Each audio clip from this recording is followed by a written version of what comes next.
It's mic'd up with Mikie Mahtook. Got the boys in. I got Lloyd. We got J. Mitch. We got Jackie Boyd. He tried to jump up and he might have knocked it in. Good timing. Let's go. What a start to the Monday. I mean, I'm from Lafayette. My boys will come in and say, oh, God. So me and Joe on the ground, I got Joe in the headlock. And he's sitting there, he's punching me in the stomach, like, punching me. Here, is everyone sitting around? Who here thinks Ochinko can practice today after having 5 full beers? And he goes, Chad Jones, right? Chad's been with the team 6 minutes. For 7 minutes, right? Chad's like, no, man, I don't think Ochinko can practice today. And I was like, I look back, I'm like, Jesus Christ. I saw you there. You're more fucked up than me. On the spirit plane had some issues, I think. She was sleep farting. You heard her or you just thought it was her? I sat right next to her. I smelled it. Whoa. What was that? Time to go to the show. I'm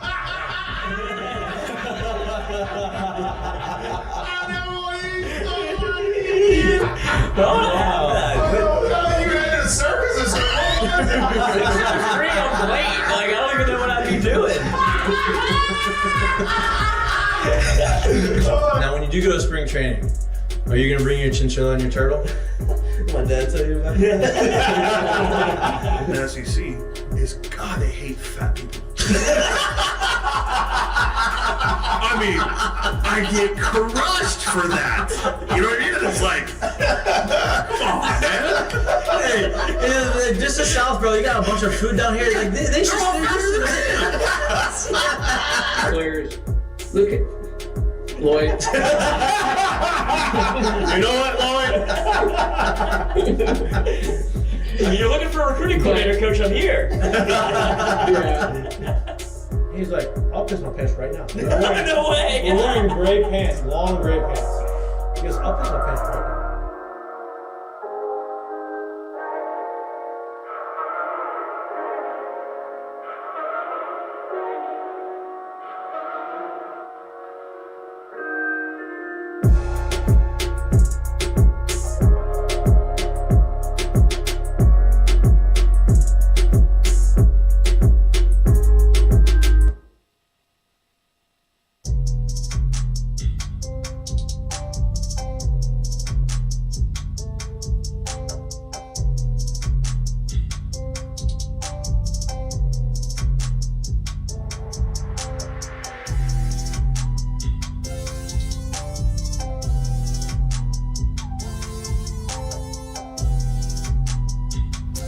Hello. Welcome back to Miked Up. Today is Wednesday, October 25th. Happy hump day to everybody.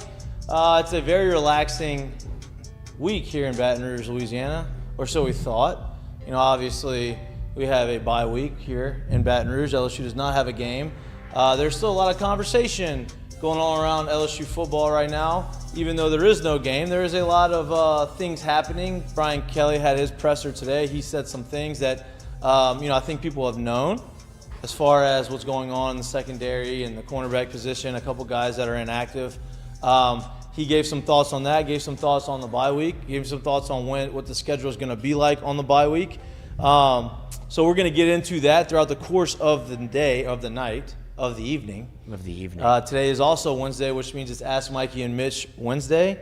We have some questions from Twitter, but go ahead and ask questions throughout the show in the chat. We will put them in. We'll answer as many as we can get. It's going to be a nice, loose, fun, old-school mic'd up show today. No guests, just me, Jay, and Lloyd, and Ask Mikey and Mitch. We got a lot to talk about. Baseball is still going on, believe it or not. Almost done. Out in the World Series. I think Major League Baseball, the teams that are playing right now in the World Series finals, I think that's a good thing for Major League Baseball as far as competitive-wise, because both of these teams had 100 losses 2 years ago. It's the first team ever in the history of Major League Baseball that two teams had 100 losses 2 years prior to making the World Series. There's been times where one team has done it. Most recently, I believe, I don't know actually who it was most recently. I can find that. But now, this year, both teams that are playing each other in the World Series finals had 100 losses 2 years ago.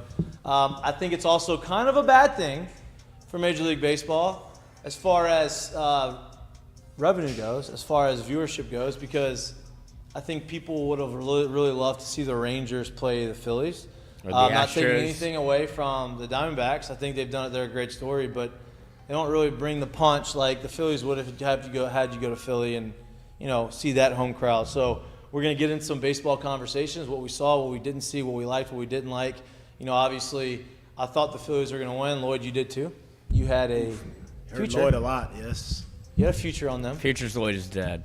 The future is dead.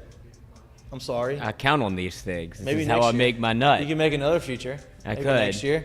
But Imagine if I made a future on the Rangers. imagine that would have been honestly after they did the whole DeGrom deal, and maybe you could have just sprinkled in there. But they are playing the Diamondbacks. Diamondbacks had 84 wins. They snuck into the playoffs by getting hot at the end of the year. Also my fault because of the Cubs.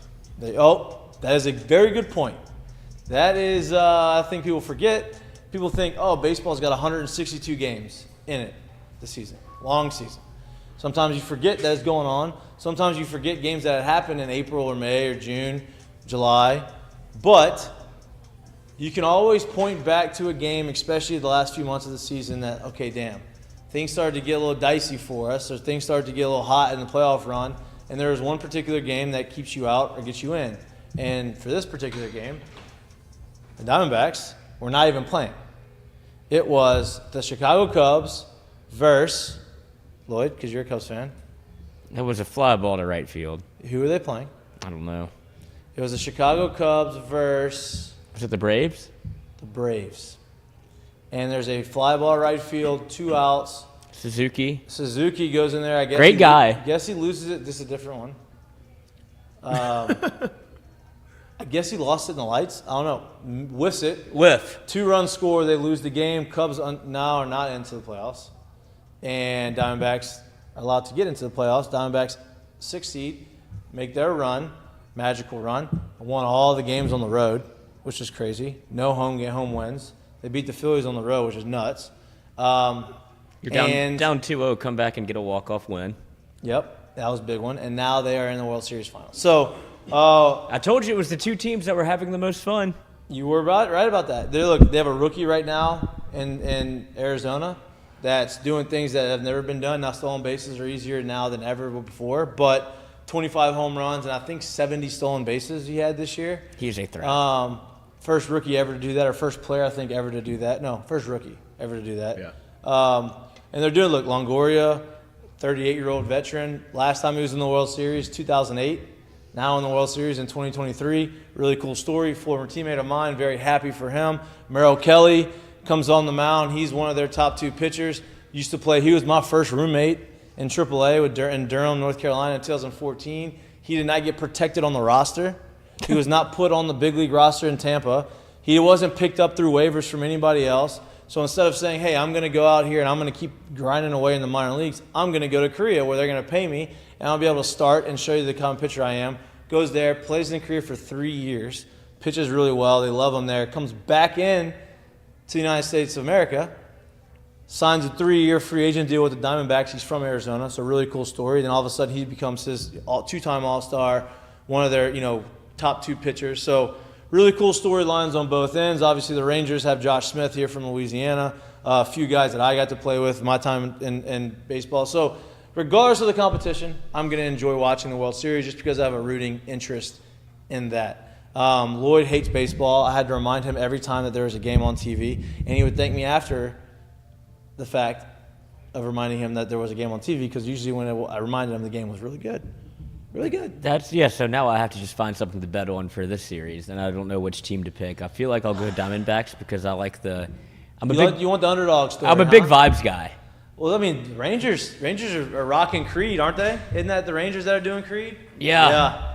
Rangers are rocking Creed. I don't know how I they feel got some about pretty that. good vibes.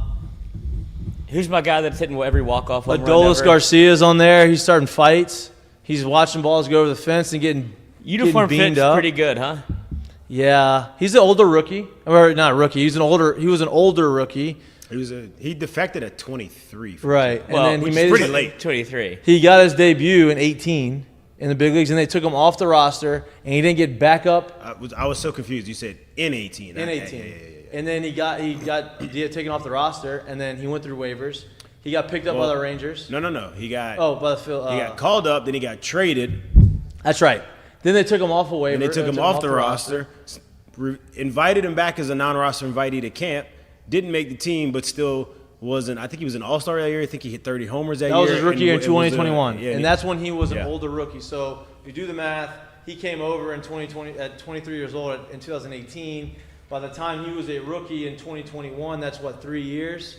So he's 26 as a rookie. Now it's 2023. He's 29, 30, 31 years old.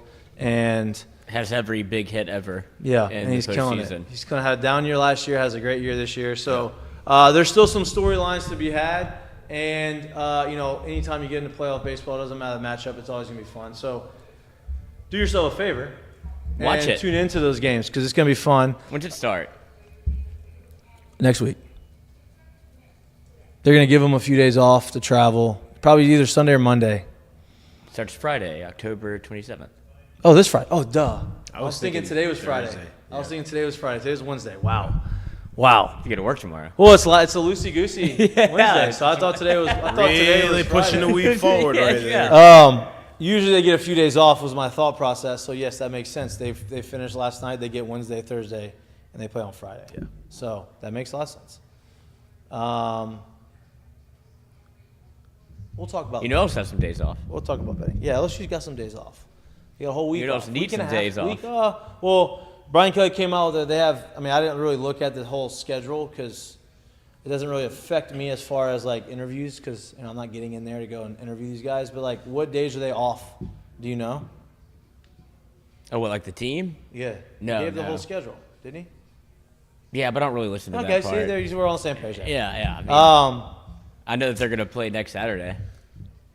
is Michigan in trouble? You think? Like really in trouble? Man, Yeah.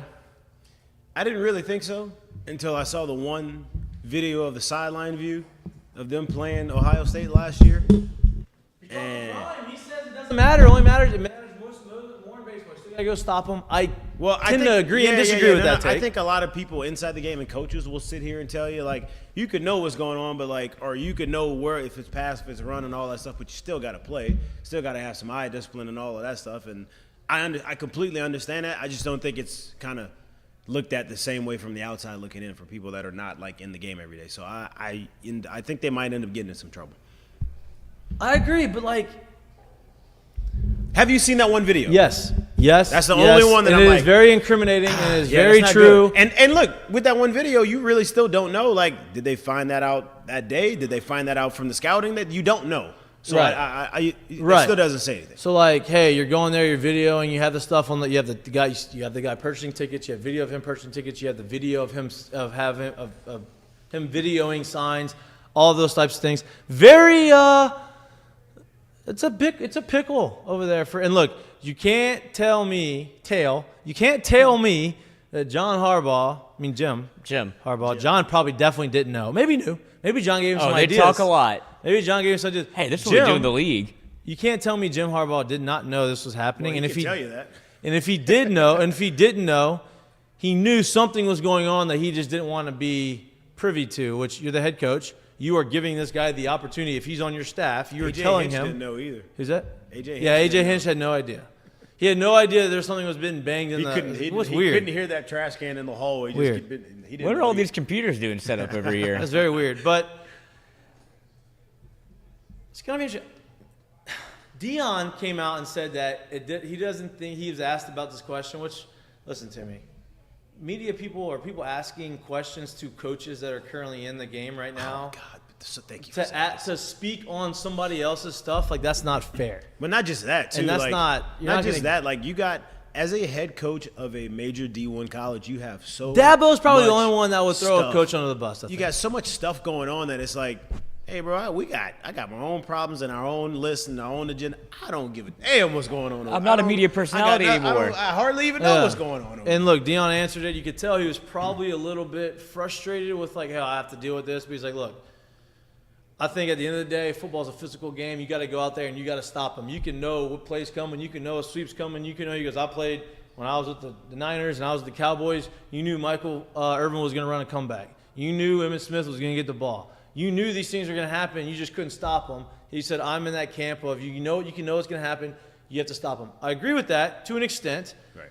I also agree with if you know exactly the formation and the guys that you have in and you know where the play is going to, it also makes playing defense a little bit easier, right? Obviously, he compared it to baseball. He goes, if I knew a curveball is coming, obviously I'm in a lot better position, which is also true. I think it's more beneficial in baseball than it is in other sports, but Still got to hit it. you still got to hit it. Yeah. That's hard. There's been times where I knew a breaking ball is coming and I still didn't hit it.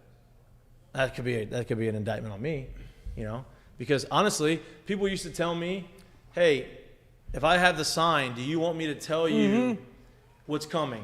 I said, I don't want you to tell me if a fastball is coming.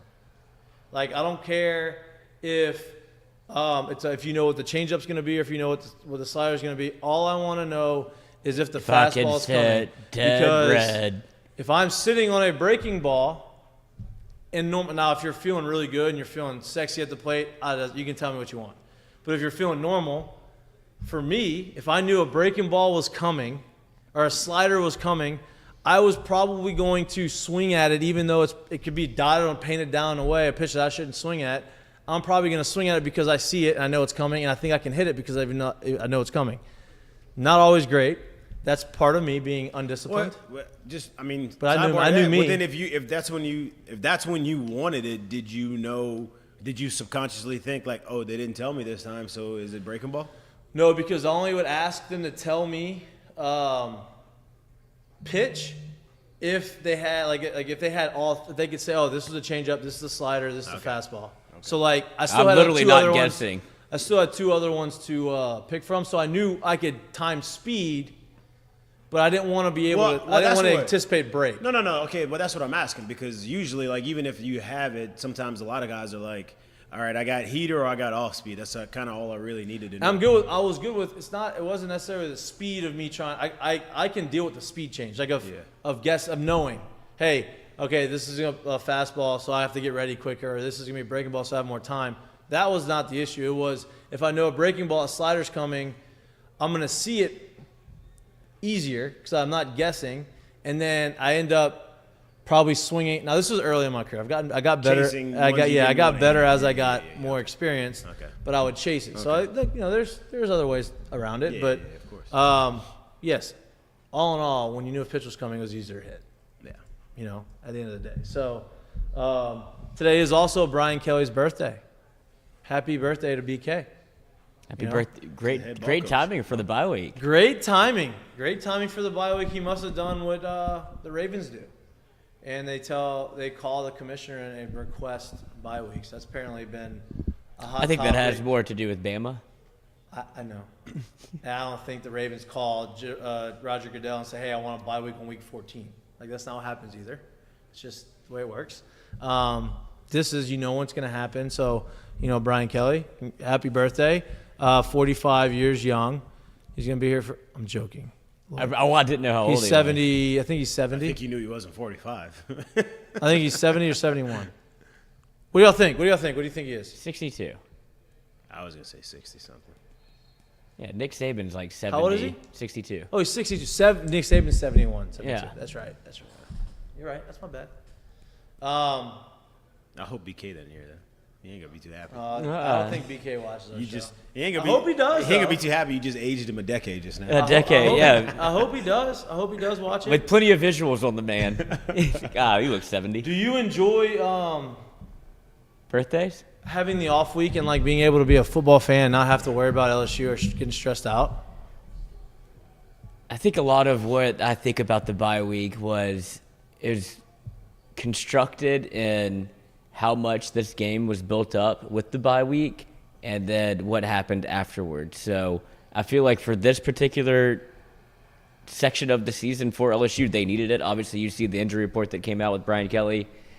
It couldn't have come at a better time, and especially stacked with the Army game where it's almost like back-to-back bye weeks, no offense to the troops. But you pretty much feel like you had that game in hand, could sit some guys that needed rest. But the real consternation that comes from this game is that it would get built up so much every year that it was like you're playing for your season. Then when you lost, you got your shit pumped by Arkansas the next week, and the season was over after you lost to Alabama. Right. So that's why I don't. It's just the way that the game gets built up because they're doing it again this year. Where last CBS, you've been clamoring for LSU to get back on CBS, clamoring. And you got them. You're back on. But this is the last time it'll be that game, so I'm sure there's going to be a ton of buildup around that just from the media perspective. You'll get Gary. You'll get Brad. I was hoping for a Vern sighting, but I'm not even sure if he's alive. So you'll get... You're definitely not going to get Vern. You should. They should just Skype him in from his home. Look, they've been doing... You think Vern knows how to Skype? Who says Skype, by the way? Zoom? Is Skype still a thing? How did they fumble the bag on that? Is Skype still a thing? Skype was way ahead of its time. Then Zoom just swooped in. Like, whatever. Well, did Skype sell to Zoom? I don't know. No, because Skype still's out there. But, like, that should have been their chance. Wasn't it when basically you were able to, like, the COVID thing, and you were able to go, like, multi-people? Yeah, but that's when Zoom took over. They were just like, no. That's what I'm saying. I think Skype fumbled the bag. They was like... Dude, this is what we've been waiting for. We didn't figure it out. We should have been able to put multi-people on here. And then just Zoom got the push. It's like Venmo and PayPal and all this. It's like, oh, I guess I'll just... Once you become branded, it's like, oh, I'll just Venmo you. Like, Cash App doesn't stand a chance. Yeah. I mean, it's like... It's Zelle. Now you got Zelle. It's like Android and iPhone. Like, once you become the winner, you win it. Google's making a push. The Google phone is trying to make a push. I don't trust it. With the whole... Hey, here's why I don't trust Google phone now. Did you see the new camera thing that they got? No. Coach. Is that you right now? You can take... No, you got to turn it off. Oh. You can take a picture and start deleting things out of the picture. That's not new. But that's like what they're promoting on the Google Pixel 1. And then, like, if you're taking a picture and it's very windy, you can take the wind out. Or a video, it's windy, you can take the wind out. If you're taking a picture and it got blurry, there's a clear thing. So, like, I know there's apps for that, but they're talking about, like, just on the Google phone you can do it. But, like, you can add things to the picture. And I'm like, it just makes it easier to edit and fake your pictures. I know there's apps for that already. Like, I get that. That's welcome to graphic design. Yeah, no, like, I knew that was always a thing, but, like, now they're doing it like, hey, you just take a picture. You don't have to download an app. It's already on the phone. You don't have to be proficient That's part of our deal. It's our shtick. You can just make yourself look like anybody you want. That's just dangerous. She wasn't there. Let's get back to the week, right? You're talking about the injuries, right? The big conversation right now has been... I turned down the wrong TV. I know you did. I feel like you turned this one up.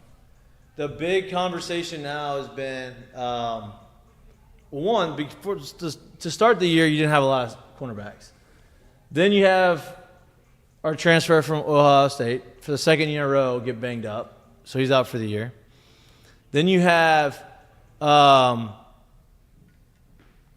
Denver Harris going through his issues. Then you have Duce Chestnut going through his issues. Now you have Zy Alexander, who he goes down right before halftime, which didn't look great. He's going to be out for some time, according to Brian Kelly.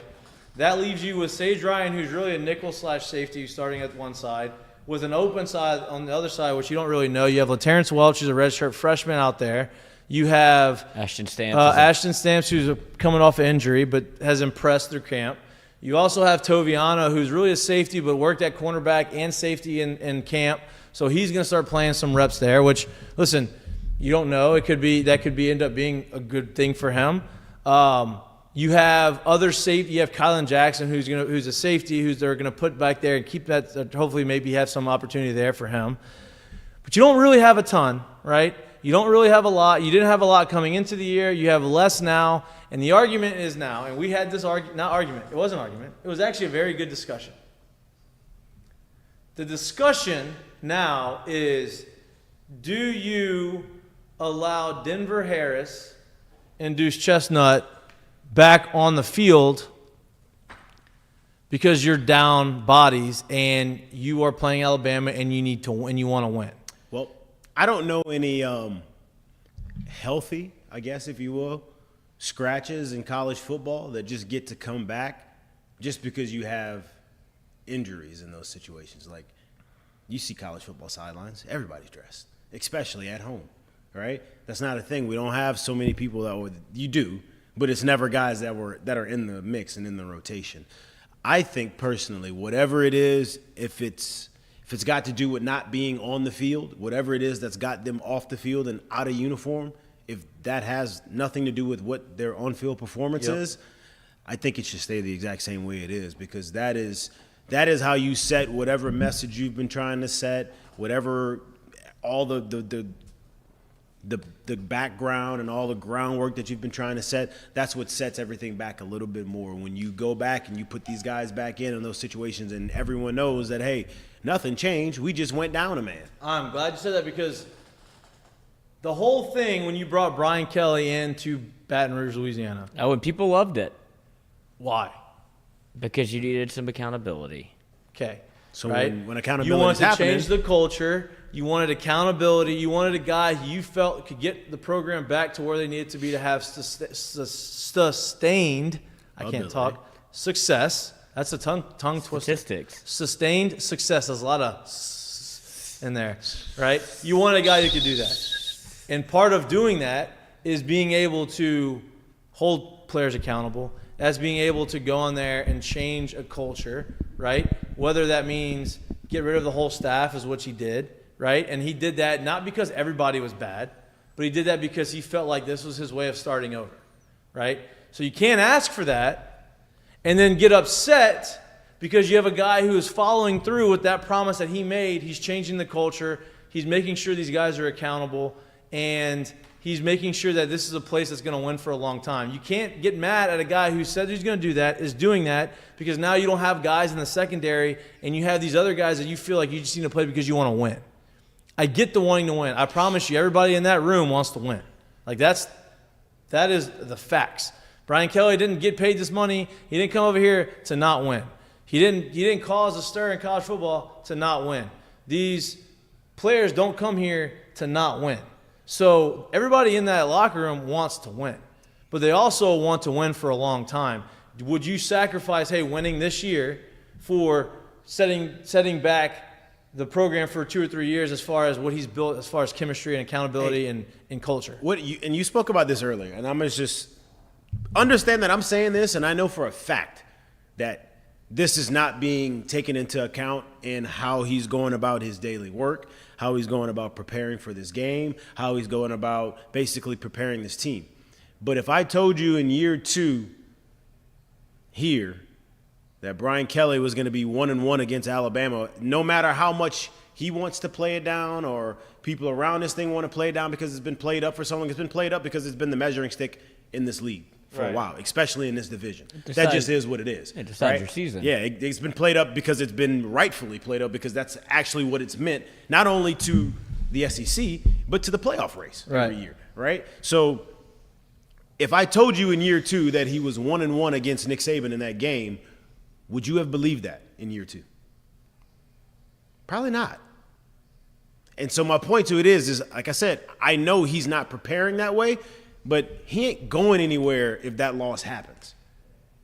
If that were to happen, he ain't going anywhere, and I guarantee you he won't say, man, I'm telling you, we lost that game because we didn't have Duce or Denver. Right. If that's the case, they'd be on the team still. And here's I say on the team. They would be in uniform still. Here's my other point to that, to what you just said. We don't have a Derek Stingley Jr. that is an all-world talent, and you know from day one this guy's can change games by him being in the game. We don't have that guy right now, right? And so what are you saying to the future recruits, to the current guys on your team, if you allow these guys, if you compromise what your message is and you allow these guys back on the field, what are you saying to the other guys? Oh, I can just go, and if I'm good enough, I'm going to get back on the field. And to me, that's not the right message. I don't think that's the message that Brian Kelly wants to say. And if these guys end up doing the right things and get back on the field and earn it right, that's one thing. I'm good with that.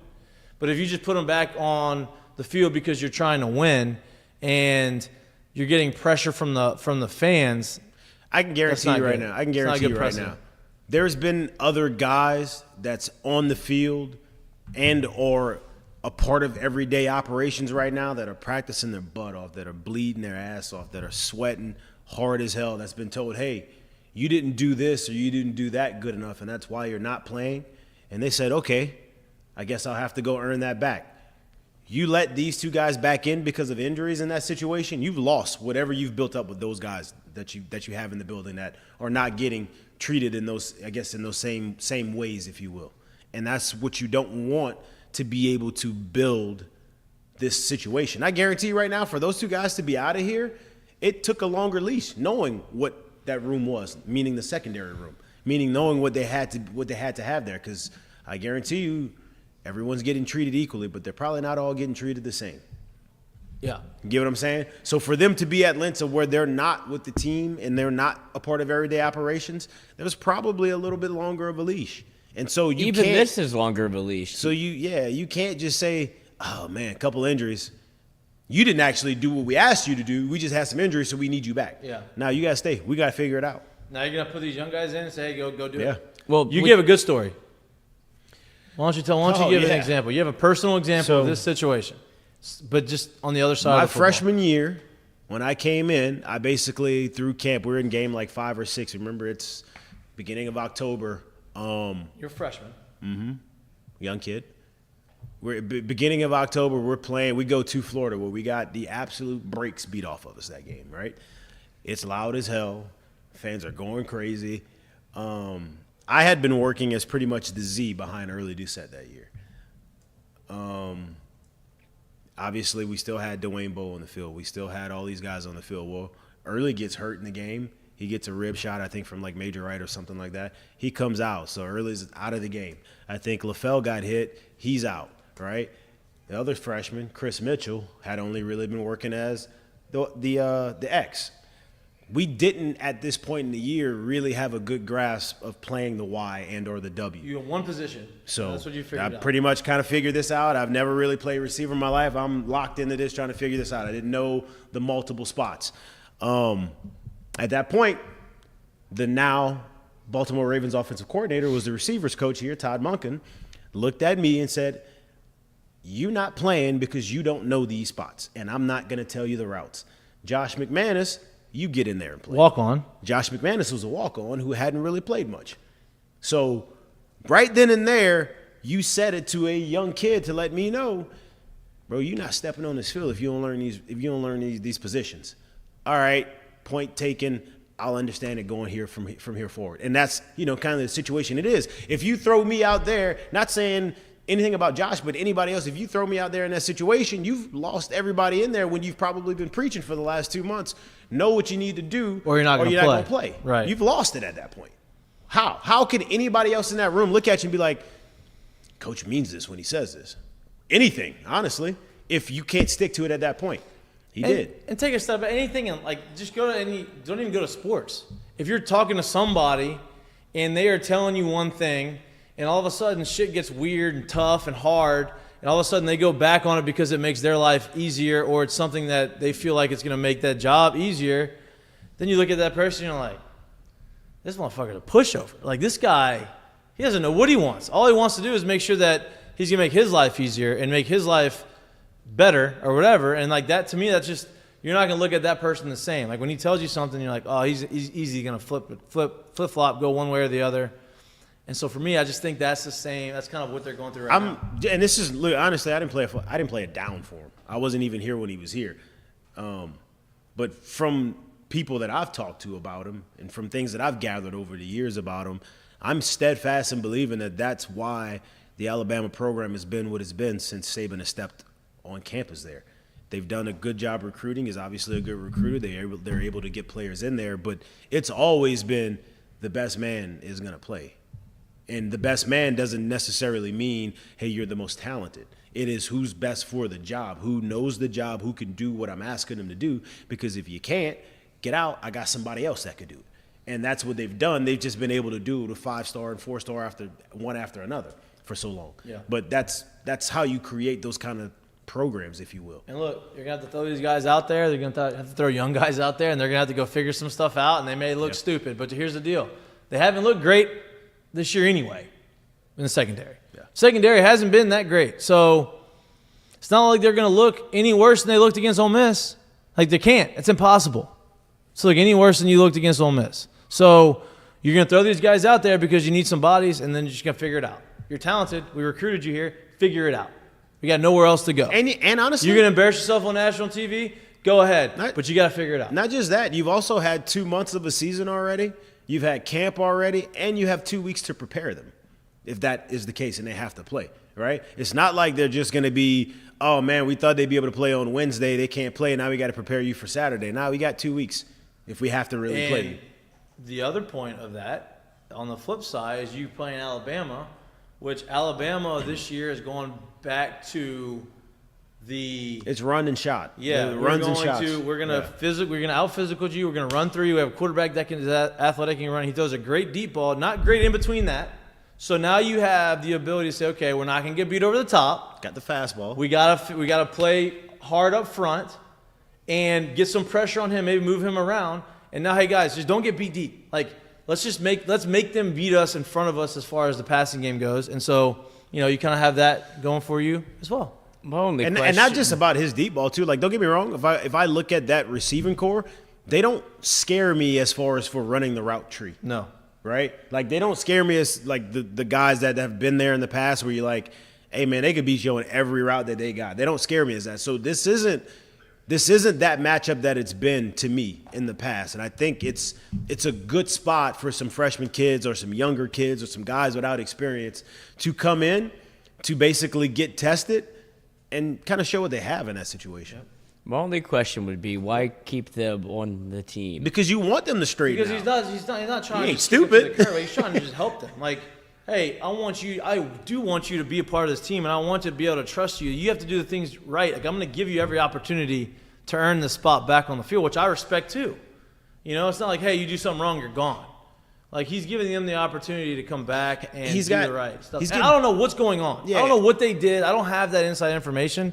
But you'd have to imagine that's what he's doing. The truth of it is, bro, like, he's getting paid a lot of money. And to win. The other side of the truth, yeah, obviously to win. Yeah, we get that. But how many year plan did you say he had? Well, that's up to 10. No. How many year plan did you say he had until the team was supposed to be good?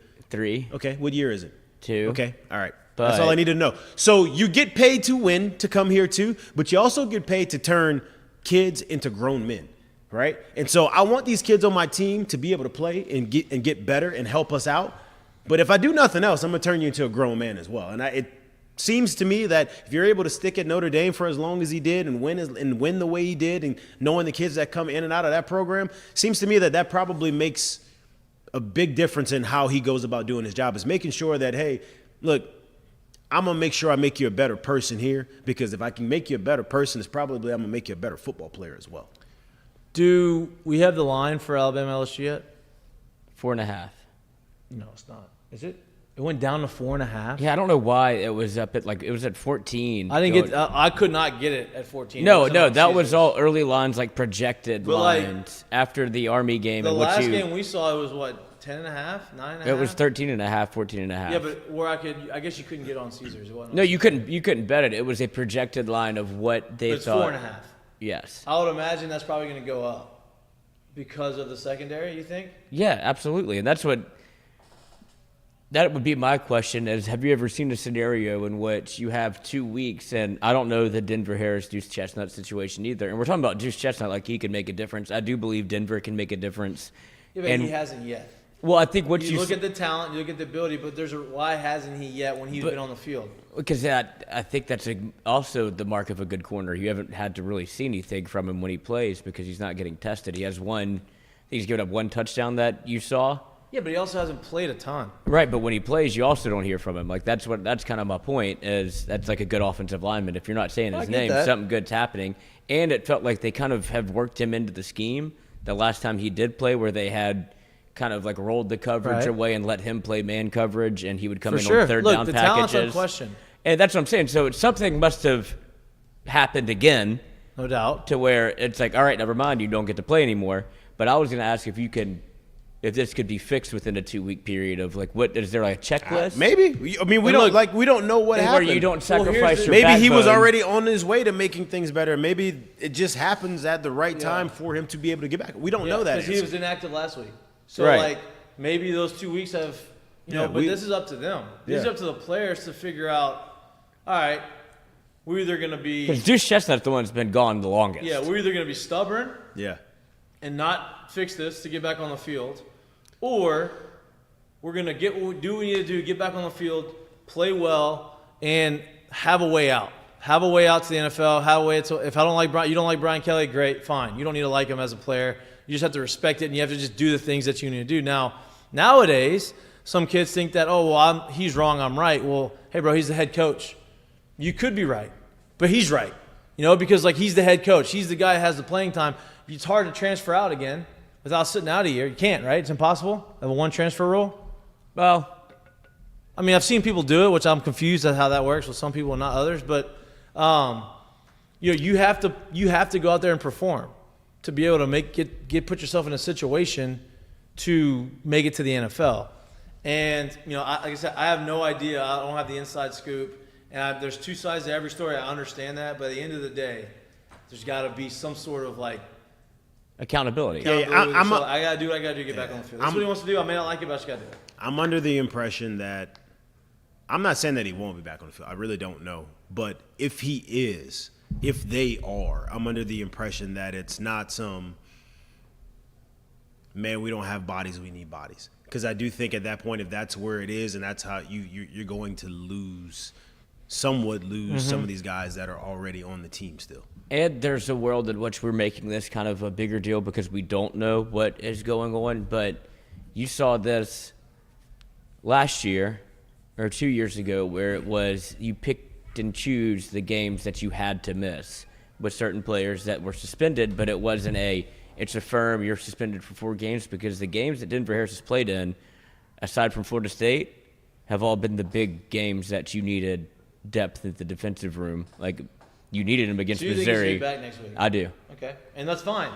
And I hope he's back for the right reasons. Right, but really I'm saying, I think that there's going to be a time. I don't know if you'll ever hear the Probably not. truth from because you have to keep some things in house. You shouldn't. But what you have to be careful of is this kind of spitting into a narrative in which, like, he walked all over him, he got away with whatever he wanted. Like, bro, we don't know what's going on in there. If you've watched LSU Gold, they've completely changed how that thing is shot because they were giving away a little bit too much information. It was too much behind the scenes. It was too much hard knocks. Now it's like player profiles for 15 minutes and let's cut out. Still, very well done. But it was like you were riding along with the team. Yeah. And they were like, we have to stop doing this because we're giving away a lot of inside information. Like whenever you saw Mason Smith walking on the practice field whenever he was hurt, like you could tell like he was laboring. It's like other teams, take the Michigan case, for example, where they're going to games that they might play. With his manifesto. Yeah, no one else knew. That's wild to me. He wrote a manifesto. Yeah, but it's either going to be a school shooter or he was going to be the head coach of Michigan football. It's 600 pages. He's been there for 600 pages updated constantly. So he's going there and he's updating it based off of where he's at right now in his career. That's nuts. And Military background, right? Marine. There you go. Wow. He's got a standing offer from Barstool. Did he get fired? Yeah. So he's fired. He had to. Yeah, right. But he's like did. officially. He's not like, hey, we suspended him without pay because he was suspended with pay. I think now this is he getting fired to the point where he's fired, but I know he's been suspended indefinitely. With I don't know pay. if he's been updated. I think it's probably going to trend in the direction of the Michigan manifesto. Barstool wants to give him a job. What is he going to do there? It's a Barstool. I mean, that's a Dave thing. I don't He's know. a Michigan he wrote a alum. 600-page updated manifesto. He's a Marine. I'm sure he could figure something out. But I say all that to say there's probably people watching LSU Gold on other SEC campuses going, any edge they can get. Yeah, Mason Smith is hurt. Right.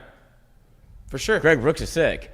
I'm saying, but those are stuff that you wouldn't know. It's like, he's not going to come back this year. Right. Like, so you can get any advantage you want, and so you don't have the inside information. Neither of us do. Nobody really does about this situation. But if it's one of those things where you're suspended for 4 games and you get to pick and choose, I'd imagine you get to see Denver Harris against Alabama in a game that literally will probably.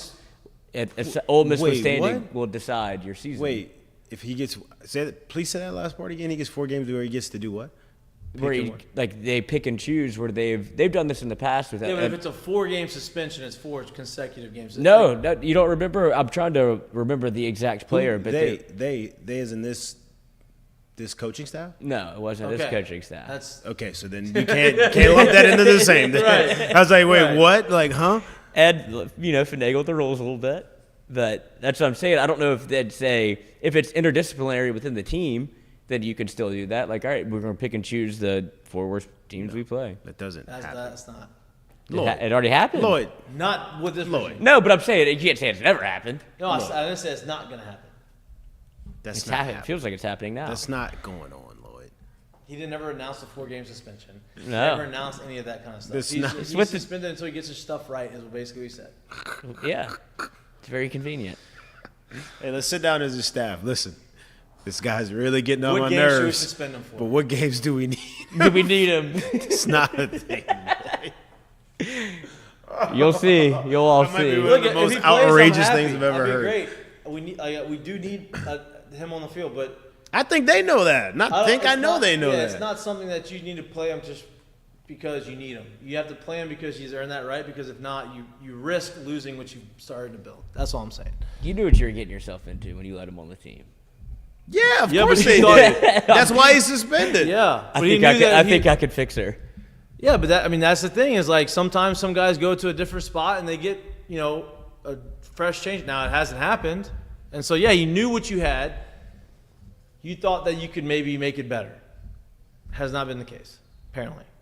Like I said, I don't know what's going on, but apparently. And because that's the other part of it. This is exposing a little bit of something that used to be DBU at LSU, but now you have no corners. DB who? You're right. Wow. Don't make okay. that shirt. I like the DBU shirt way more. Yeah. But that's where you're at with LSU, where you have a bunch of former safeties now playing corner when you couldn't get any corners to commit to LSU. And the J.K. Johnson thing is upsetting. Like, he gets hurt, nothing you can do about it. But that was another guy that was from DeSmet in Missouri, where your DB coach, or cornerbacks coach, excuse me, you have a cornerbacks coach and a safeties coach, but didn't want a D-line coach. So You have 3 cornerback commits coming into this year, right? I imagine they're probably going to get in 1 or 2 more from that. and they just pulled another. They pulled the BB Causey, he's a 3-star out of New Orleans. But that's part of the. Yeah, the 3. And I'd imagine you're probably going to add a couple more throughout the course of the year, at least try to. You are.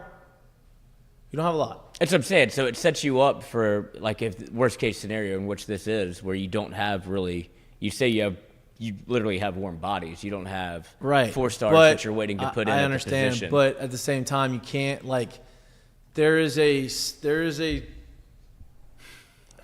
playing a guy just to play. I just want to win the game. I know. And that's the problem. That's the problem. That's the fanatic in you. Yeah. The problem is as Playing a a head guy- coach, you can't listen Yeah. to fanatics. Now, if or Brian, you gonna be a fanatic next. You won't be a head coach. people listen, players and coaches around Brian Kelly, around the head You've coach, seen my manifesto. they can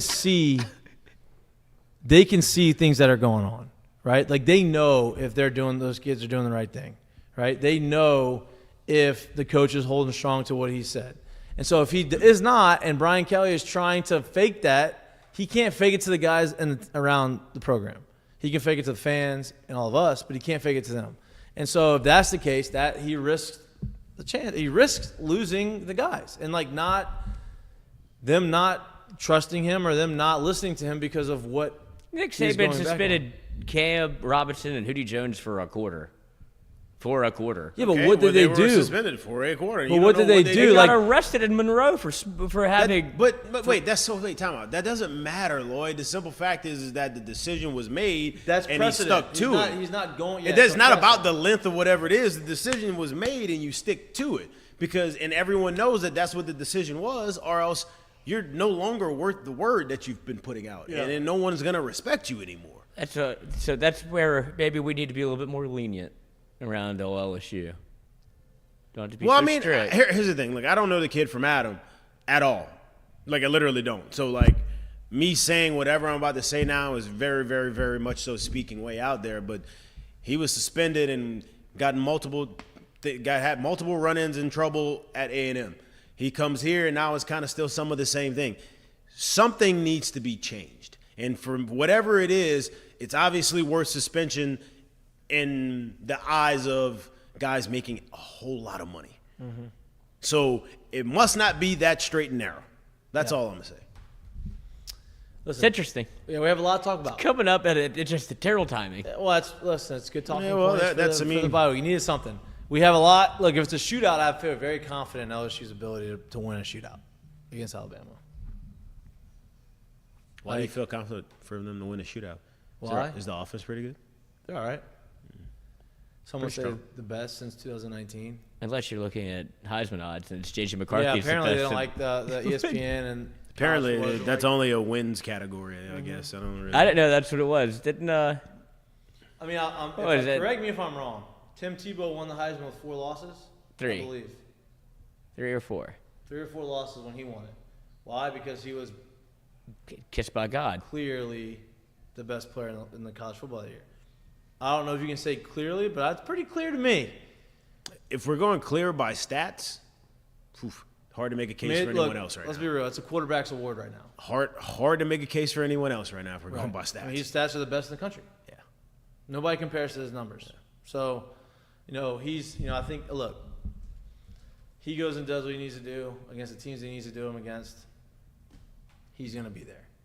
He goes out and has another monster game against Alabama like he did last year. He's in there. Do you think he has to win? Yeah.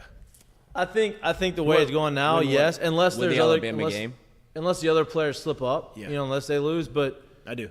No, I I think he does. for him to win it, he has to win. Now, maybe not get invited. I think by the end of the year, when it's all said and done, he No, can still get invited. I think to actually be there, he has to win this game, because the thing that's been talked about for the last, I don't know, maybe 10 years or so is the what moment. Heisman moment. I know. Where would his Heisman moment be if You they have go 3 there with losses. 3 losses and there are 2 A&M? I'm sorry. Oh, God. They are 2 Hopefully not. Florida State. They are 2 Ole Miss. and And Alabama. right now in better standings than both of these teams, and then they're 2 Alabama. You're right. So he won't have any. 100%. So that I do think he needs to win it to actually still go there. 100%. It'd be one thing if we had beat Florida State and they go and beat Alabama, but they slipped up to Missouri or something like that. Then I could understand it. Missouri now sneaky. They are Sneaky sneaky, good. but you get what I'm saying. But yeah, it's the name brands that you're playing is. against to where, and this game is going to be, like I said, built up to the point where everything will be in front of you at this moment, especially when you talk about the Heisman campaign. Like J.J. McCarthy can keep cheating and winning games by throwing for 185 yards, and I guess they're the number 2, 3 team in the country. People think they're the best team in the country. They've been riding that for a Now, while. listen, we got a whole Another thing we're not talking about is Bryce Underwood from Michigan. came down here, liked it down A here. whole lot of smoke around Michigan right now. I don't know if that coach is going to be there. He might coach for the Saints next year. People were saying Bryce Hunter was bringing his family down here and now bringing his family to Michigan, even though they live 25 minutes down the road. So, Well, they've been there a couple times. yeah, but listen, we got a whole. Hey, lot, if it's we got a if whole lot of anybody knows time. anything about that, it's LSU fans. So you got Dylan Moses 30 seconds away from campus, and it's like, I think I'm gonna go somewhere else. No doubt. We got a lot of time to talk LSU for Alabama, right? You have a whole weekend and a whole next week to talk about. So I just wanted to bring that up because that was the topic of conversation. That was the questions that were asked in BK's presser. That was our thought. We had some thoughts on that. Let's get it out there. Now, LSU, they don't play this week, but football still goes on. There's a lot of college football games out there, in particular in the SEC, that are kind of interesting. Mm-hmm. The Georgia-Florida game, to me, is very interesting. World's biggest cocktail party. Big At rivalry. Florida, but No, well, yeah. I know. Florida's a home team. In Florida. Where's that game played again? In Jacksonville? Jacksonville. That's what I thought. Georgia hasn't looked impressive. So they say. So they say. They lost their best offensive player. So they say. That's true. I think that's pretty factual. That They was lost true. their best offensive player. You're playing Florida, who started off not great So they say. and has played better, right? They had one really good game against, was it Missouri? The comeback against Missouri? South Carolina. No, South Carolina, Missouri. That's not looking very good right now. And South Carolina's banged up. They're not looking, but they had Graham Mertz threw for a bunch of yards. Yeah. He's actually throwing the ball better. So now there's a lot of hype around Florida and Georgia. Is the hype real? Do you think that Georgia they're on like, oh, we got to be nervous? I mean, obviously you take every opponent, like, seriously. But do you think that Florida has a legitimate shot at beating Georgia? No. I don't. I think they come out and make another statement like they did against Kentucky. Mm-hmm. I'm not sure if it's, that kind of game, but I think they come out and make another statement. What would you think the line would be? But, yeah, I'm with you because the one time that Georgia's been called to task for if it's an upset or not was the Kentucky game. Yeah. And they blew the brakes off of it. And not just that, too. Like, whether you want to believe it or not, Which Kentucky blew the brakes off of Florida. Yeah. Whether you want to believe it or not, sometimes what happens on the field matters. When you go back to back, we can talk about it and you can say it's not real. We can try to leak it out of the system as much as you want, but there is some people that are comfortable and they don't get up until it's a big game or it's a game that's being talked as if like somebody's challenging, like you feel like you're getting challenged. So, they felt that way with the Kentucky game. I'm not sure they feel that way in this game, honestly. So maybe they don't make as big of a statement, but I do think they take care of business. I think the team's better than here's the deal. Kentucky beat the brakes off of Florida. How did they beat the brakes off of Florida? Pretty much ran down their throat. Being physical. What does Georgia do? That better than Kentucky. Yes. And what do they stop? The run. What else do they do? They have monster linebackers and monster defensive tackles, and they smush quarterbacks. That's kind of what I think is going to happen. Yeah. What do you think the line is? I think the line is 10.5. 14.5. Whoa. A little off. Full 2 touchdowns. You can buy it down to 10.5. No. Don't want to do that. Why would you do that? Don't want to do that. As goofy boy. as it comes.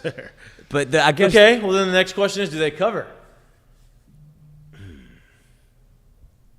14.5's a lot.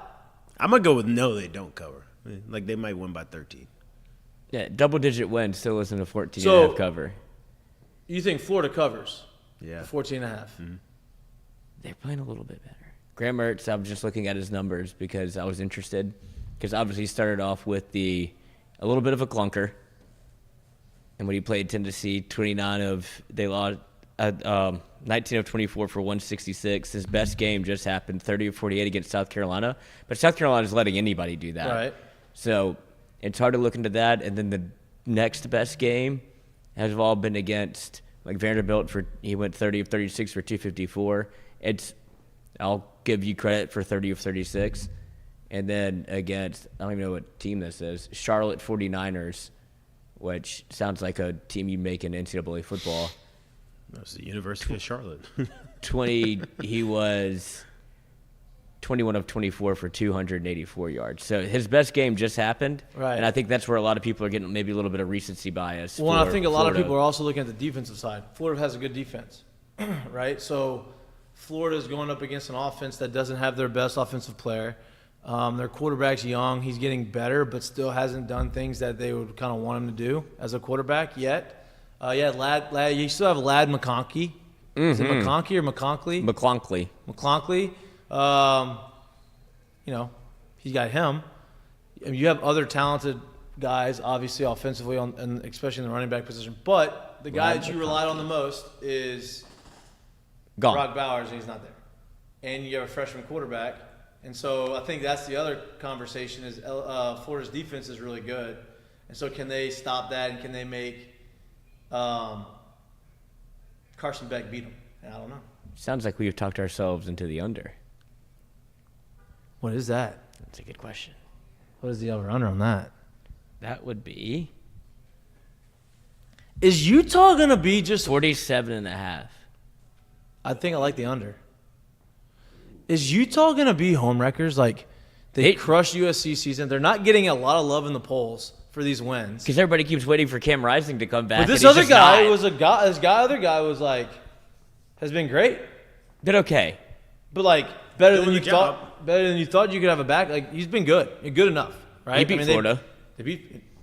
Well, they had the double quarterback against Florida, but he beat USC. You know, and like he had the big run at the end of the game to basically win the game. Oregon's playing at Utah. Utah's got a good defense. Utah makes you play not good. You have a 17th-year quarterback in Oregon. Utah puts you in a prison cell. And it's Speaking of, Bo Nix is on the verge of, if they make it to the playoffs, he's on the verge of starting 60 games in college football. He was 60. He played against Joe Burrow and Trevor Lawrence. No. We didn't play against, but Trevor Lawrence. Joe Burrow and Justin Herbert. Justin Herbert. Yeah. They beat Justin. He beat Oregon. He beat Justin Herbert at 19 as a true freshman. The only thing I'll say about him or Oregon is whenever it's been big game, but big I don't. time, Bo Nix has never. Utah's going to take him to task. He doesn't like those type of games. I agree with that. I say whenever there's been big games, I feel like they've done well over the past when it's been in conference big games, and I'm not exactly sold that they'll actually get this one done. They've always kind of crumbled when it came to getting out of conference and out of the Pac-10, and now you play in the national playoff game and or big bowl game or whatever you want to call it. Those are the ones they've struggled in. Yeah. That's an interesting one. I would actually like to watch that game. I kind of like Utah, and I'm looking forward to. Me too. They're a Utah, physical team, man. What's the line? You have the line? 6.5. Utah catching 6.5 points. I just moved it up to 7.5. What's the over under? It is 47.5, which is low for I like that. an Oregon team, because they know that Utah's defense will Yeah. take you to task. And they don't know. I guess they don't know how much Utah's gonna be able to score. Yeah, without a quarterback ish, Or without their Cam quarterback. Rising. Yeah. But We'll see. We're gonna throw some bets. We'll see what happens. USC has got to fire their defensive coordinator, right? Yes. Alex French. Yes. But Is it his fault though? you got to give him some credit. No, I think Caleb Williams finally had a bad game, and that's what you should worry about with Jaden Daniels also, is like how many times can you put on the Superman cape? But is it his fault either? Go ahead. Travel Lincoln all the way back to Oklahoma. They weren't very good on defense there either. Do you know who his defensive coordinator was? Well, I mean, if he brought him with him, he must like him a lot. It's hard for me to say. Oh yeah, that's like the dirty little secret that everybody knows, is like, what is his deal with Alex French? Why does he keep bringing him around Why whenever? is not firing? Right. Because their defense has been abysmal. Every year that they've been Yeah. together, but he loves him. Like they must be like They're actual legit friends. Yeah. And that's coaching for you. But That's anything for you. Alex French was on the forefront. This would not have happened. The Michigan scenario would not have happened to him, as he changed wristbands 24 times a game. Good luck. Yeah, that's unbelievable to me too. But you got to make sure everybody has the right wristband. Well, because half the team was running man coverage, half the team was running zone zone. coverage, and so that's people were running wide open. That's probably not good. Cooper Kupp got you drafted game. You would think we would have that straightened out before we Color kick one off. coordinated? You would think we'd actually figure it out. Like, man, they just don't look like they're really synced up together. Yeah, that's not ideal. But that's where you get the paranoia from coaches. And this led to, I think it was Brian Kelly today on the SEC teleconference. We talked about this too? We brought it up last week. Yes. Why not? Why don't you have headsets in the helmets? Why? Well, they said for so long they didn't have it because not every school had like the budget for it. I'm like, bro, it's 2023. Do y'all see the money that's being thrown around in NIL? Everybody got money for that now. Like, what are we doing here? Everybody. Let's go ahead and take care of that. And if we want to play that, especially with the conference share stuff, which I'm pretty sure they all do it. So, like, what are we doing? That's what I'm saying. If it's for one out of conference game, like, fine, take them out. Like, you don't have to use them for the out of conference games. But if you're the SEC, I think everybody can use them. Yep. Agreed. 8 games out of the year for sure. Even I say more than 8 games out of the year at schools like LSU, because you're gonna bring in, they play the Florida States and stuff. But like, I can understand it if early in the year they didn't have it when they played Grambling. Right, you don't need it. I understand it, but I don't know. Maybe at that point too, maybe you're practicing something completely different. They're just like, you know what? We don't want those guys to get used to that, and now all of a sudden it's off of signals and this and all of that during the game. So I kind of get it. I feel like at this point we could get that at every school that's playing D1 football. What's crazy is I've never even thought about it. Like, I just looked at college football as like, You're signing it in. Like, that's what those people are there for. You put on the different colored mesh jersey, and you're over there.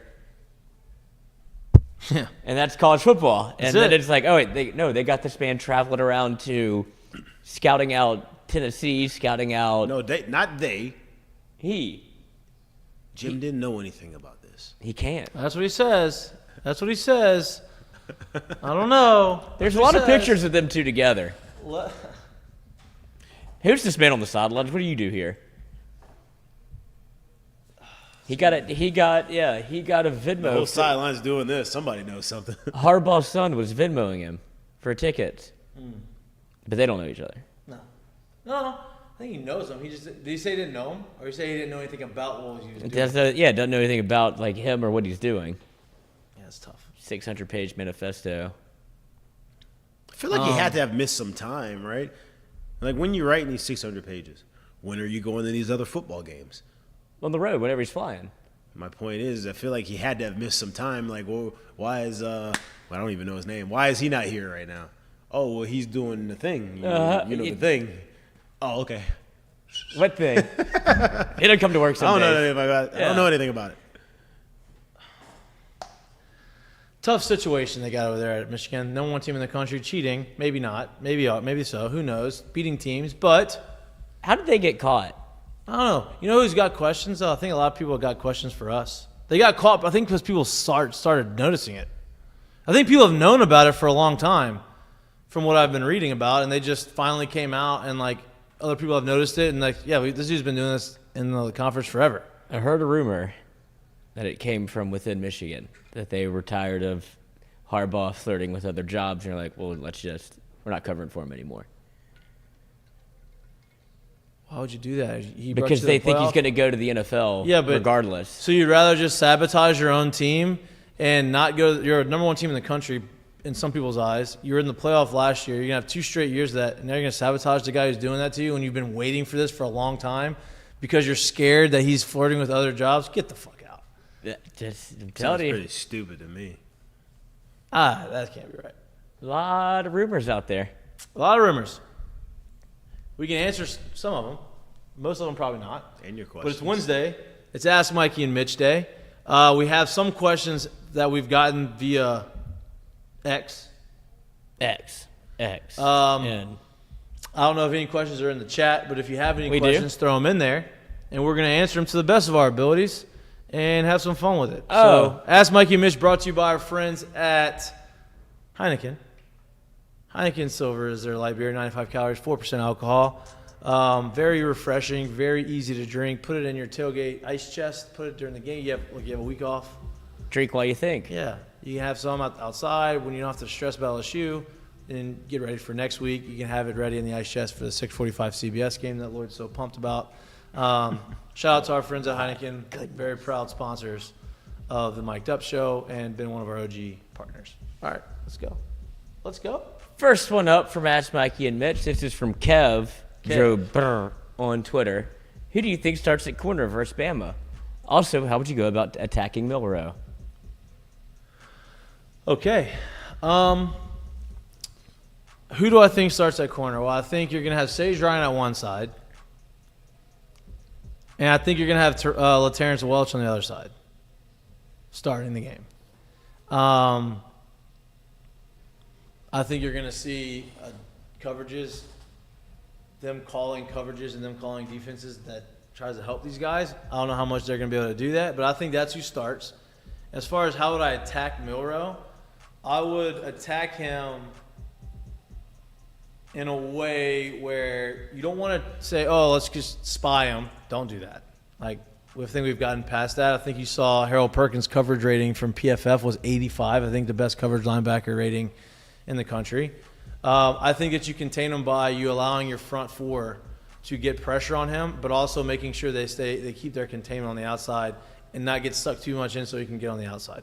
But I'll let Jared answer it on his side because he keeps laughing. No, I wasn't at all. I think you'll see a rotation of Sage, Welch, and Denver Stamps. Harris. Toviano will get some time out Probably there. so. I mean, look, I hope Denver's playing. I just don't know that he is. As what we know right now is that he won't be dressed. So that's what we know. If he's not, these are the three that I'm expecting to get some time. As to how to play Milroe, I would, especially because he's so young and seemingly in the past this season has made some mistakes in the passing game. I would really put a premium on rushing 4. When we're rushing 4, we're not rushing past the quarterback. We're only getting as high as the quarterback, and we're trying to keep him in the pocket. And by doing that, now we're not putting these young kids on island by trying to bring number 5 and number 6 and all of this. Rushing 4, keeping them in the pocket, making them have to pick apart a defense that we're giving help, right? Because we're not putting them on islands to these young kids. I think if you're able to do that, you have a chance. Keep too high. We're not letting them hit the big shot plays over the top. Gives you a chance that way. I think that's your best bet in trying to play. Which is gonna be tough because Makai's out, or at least right now. Right. He may be back. What's going on with him? Hopefully he's back for the game. But I'm with you. I think the front 4 is big. I think keeping him in the pocket is big. I think also making sure that you make him rush some throws is big.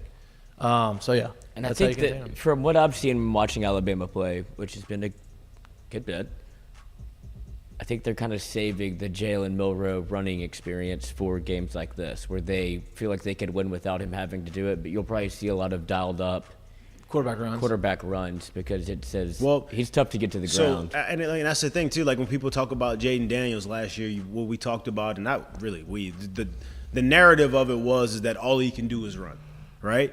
So I don't know. I wouldn't exactly say stat to stat, but I think of, I guess, the progression of their career and where they are is like, hey, if Milroe, the best thing that he does right now is his athleticism and his ability to move and his ability to throw deep balls. Well, how do we take that away from him?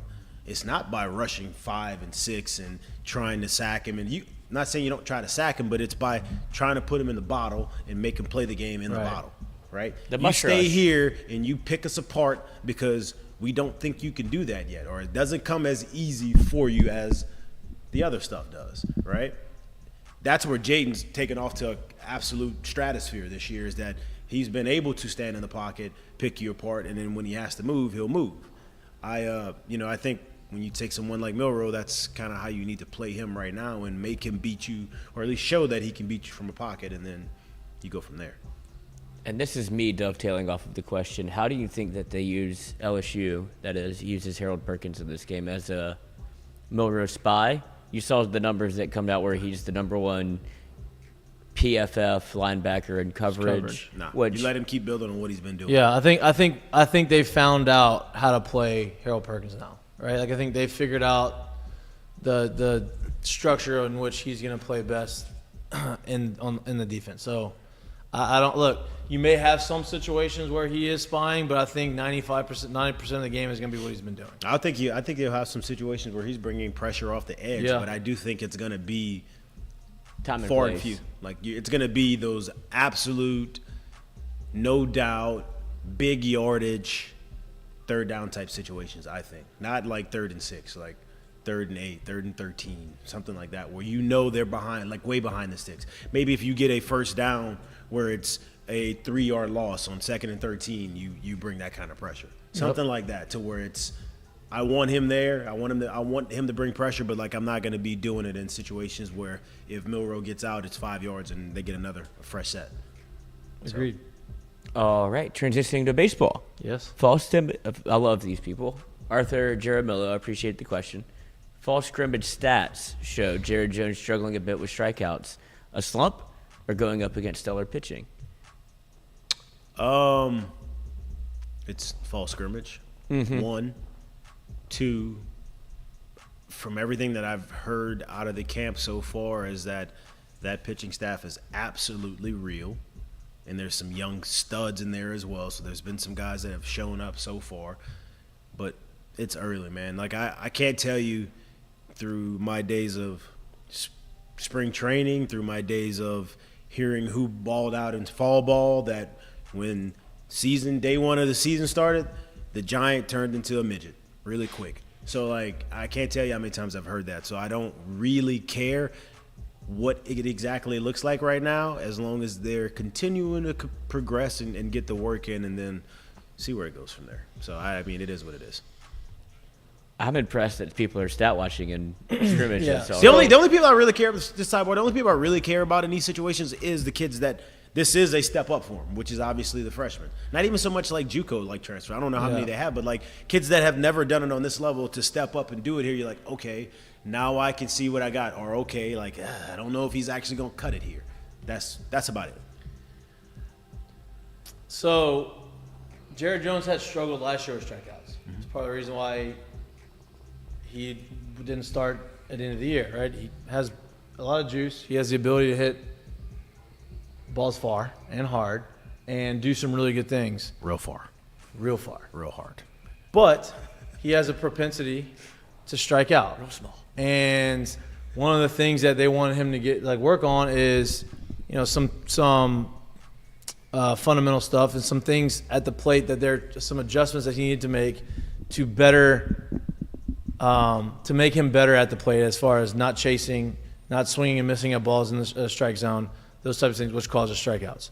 So from what I've been told, he is still working through some of these things. So like this is the time to struggle and strike out and go through some of this stuff and try some of these things that you're trying to make these adjustments with and see if it works. If it doesn't, okay, now you got to figure out another way to do it, and then you have the time to get through. So, am I concerned with it? Was that the question? Is it No. A slump or going against stellar pitching? I think it has something to do with stellar pitching. I think he's facing stellar pitching also while trying to make adjustments in his swing, and that's going to take some time. It's going to get worse before it gets better. And Correct me if I'm wrong. He's going into his sophomore year. yes. So.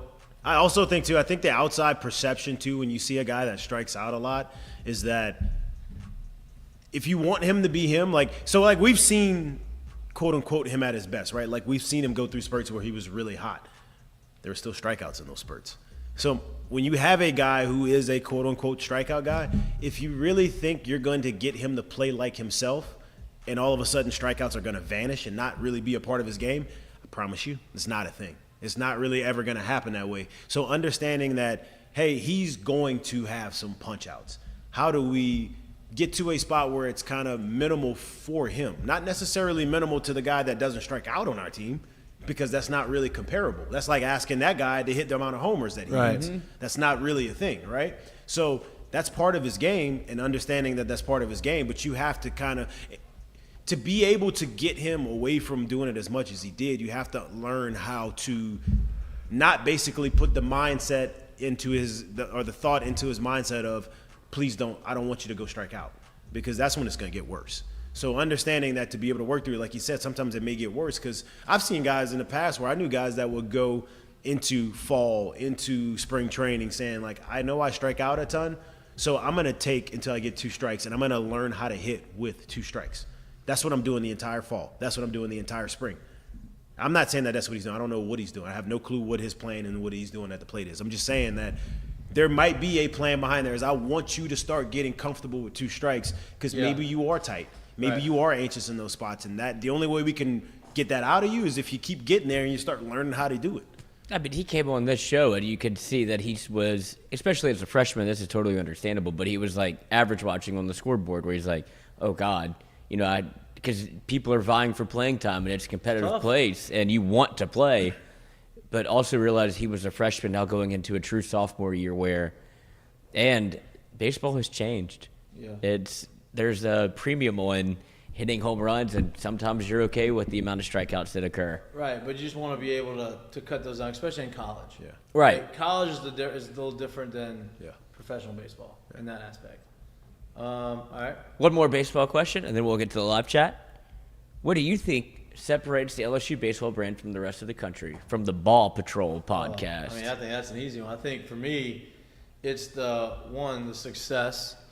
They have won World Series in the 90s, 2000. Well, they missed the 2010 year because 9 was the end of 2000, and then 2020 to 2030, like that decade, right? So they've had sustained success. They're one of the best baseball programs in the country based off of winning.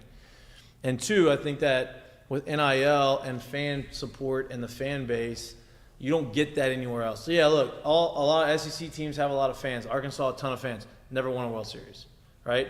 Vanderbilt won World Series, don't get a ton of fans. So Florida won World Series, don't get a ton of fans. So my whole thing is you have the combination of tradition, success, and a fan base that is rabid and is going to follow you, and you're going to have that type of atmosphere. And I think with NIL, it just increases the popularity exponentially. 100% agree. I think for me, it's two things. It's tradition, the success you've had in the tradition, which I think you have to give Skip and his staffs and those players and all of that alumni like so much credit. Yep. So much. Like they literally built what is known as LSU baseball. Yep.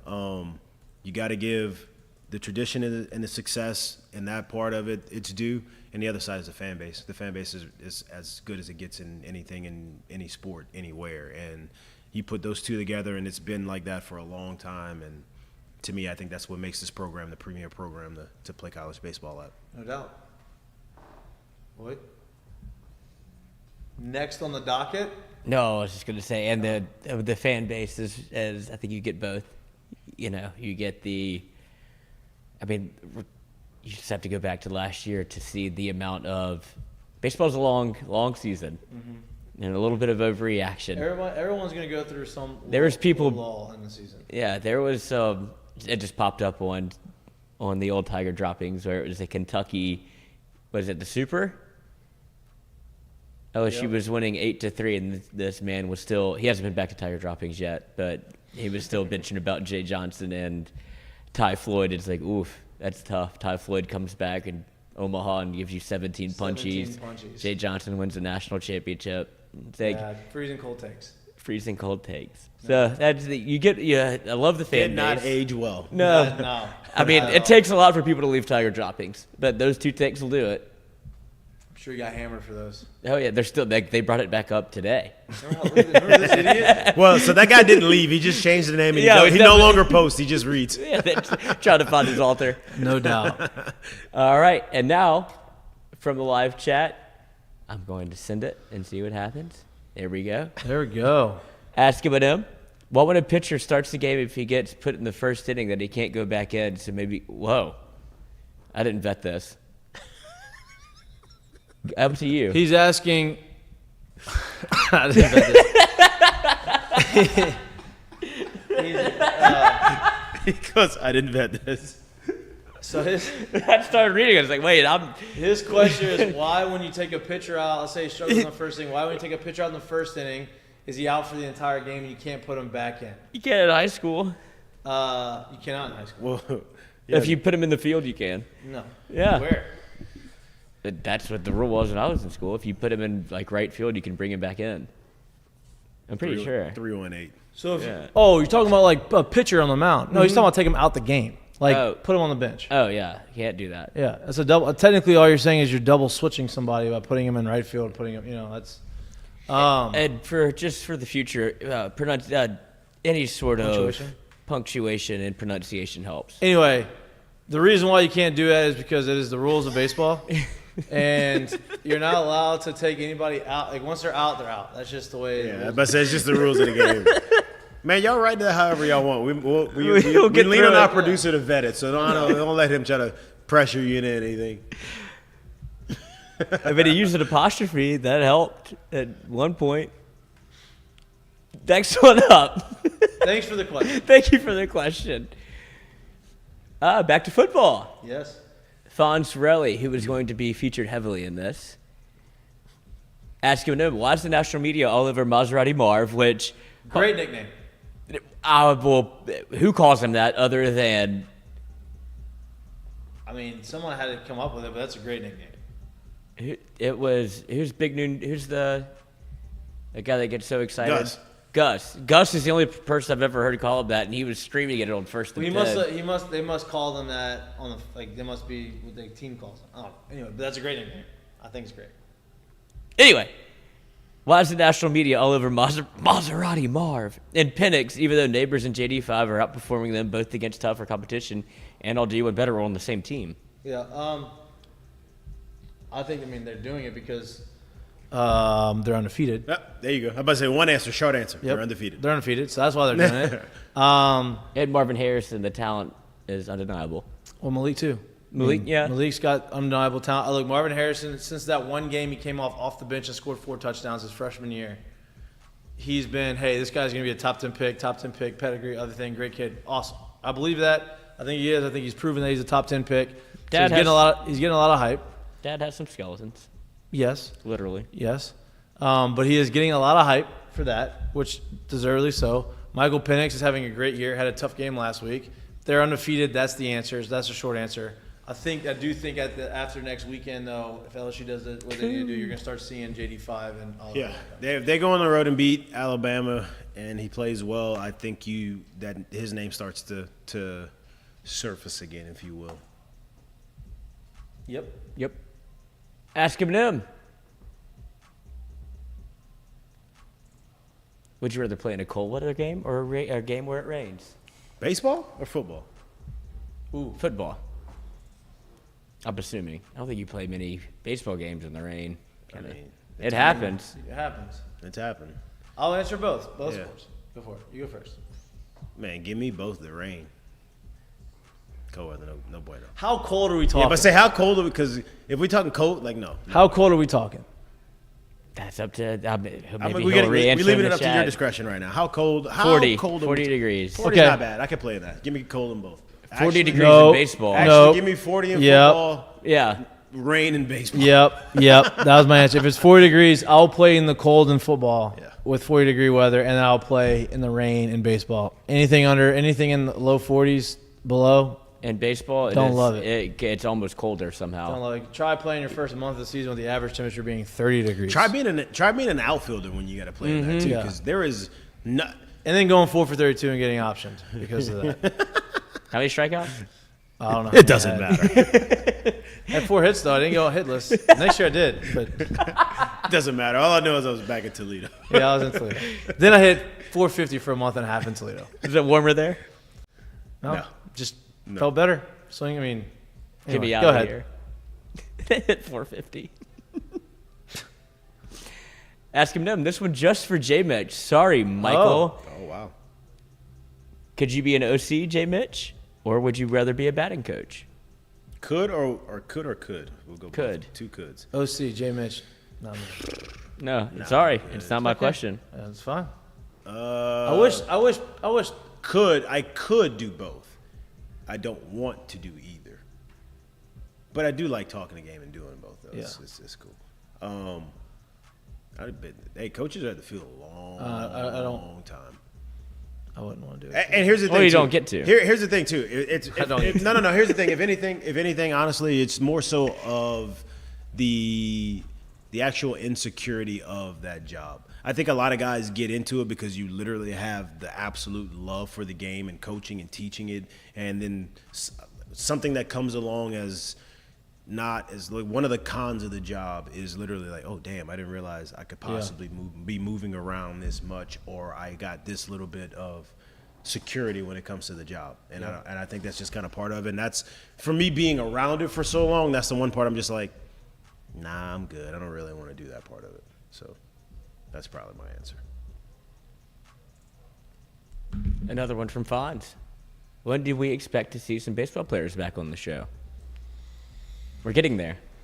We're getting there. Let us get to Christmas break. That's a good question. Like we're about to get to a time where there's going to be a lot more opportunity to get them in there. They're right now they're kind of in grind mode, and If you heard Jay. yeah, and so right now I'm giving them an opportunity to get through their stuff, and then we'll get them on there. I talked to a bunch of the guys at one of the tailgates a couple weeks ago, and hey, Kay Beloso's retired. No baseball. He wants to come on again. Hot Works, baby. What's that? So my wife randomly showed me something where he was like in the Hot Works ad, like him on a bike in Hot Works. Like, Couldn't wait. I was like, look at him, just doing it. Couldn't wait. So they're gonna come back on. We're about to get them on. So it's sometime. Let them get through their busy part of the fall. All right. Last one up. Well, I got 2 more. Last one up. I got 2 more. What? What was your pregame routine? Can I answer this one now or no? Is it? No, this is just for J Mitch. Is it? Wait. Oh, jeez. I don't know. It changed over time. I guess you could say the one that stuck the longest A nap. was No, that kind of happened before. No. Pre-game routine, it was always shower before. I don't remember how long before. Shower before, cage, little cage action, back to stretching inside before I actually went outside to run and stretch and throw. I didn't really throw. And actually, probably the last like 5 or 6 years of my career, I didn't throw before the game. I would do like air throws, no ball. Didn't care. Saw what I didn't care. your wife put Didn't on need- Instagram. Like, this man's still draw swinging at Home Depot. Yeah. So like the arm just was, I was like, I'm not doing that. So that's probably what it was. Mine's similar. I would, I guess like you're at the field for so long, so you have like a long time. So like my pre-game routine, like right before the game, is when I come back in from batting practice, I take a shower, right? Now it does change, but like when I was in Durham, so I was coming up and it was in 14, they had the showers and they would go like super hot, like. You'd steam out the entire, and the showers were connected. So it was a small locker room. It was connected, but you would steam it out, and you could close the whatever. So what I would do is I would turn all the showers on hot. Yeah. I'd steam it out, not mine, obviously. Then I'm getting there, and so I would, after BP, I'd sit there and I'd kind of like Make a de sit in like a facto little steam room. I'd get out, then I would turn the shower on cold right before I get out, rinse Blast off. yourself. Yep. Change. Actually, before that, when I come from batting practice, I would go drink a cup of coffee, and then I would take a nap for 20 minutes. The minute my coffee would hit in, it would wake me up from my nap, and then I would go do the shower. I'd come in, then I'd do the stretch. As I left teams, didn't have that shower anymore, so it couldn't get as hot. And so it would be the kind of similar stuff. I would go shower, change into like what I was going to get into, with minus my pants, like socks, shorts, do a stretch in the weight room, go hit in the cages, and then go out. And same thing. I would throw very minimal, but I would throw, but not a lot. I would be out there. I usually was the first one out though, and I like to sit in the dugout for about 10 minutes, just to like kind of like get my eyes readjusted to being outside and not being in the clubhouse and that kind of stuff, and that's it.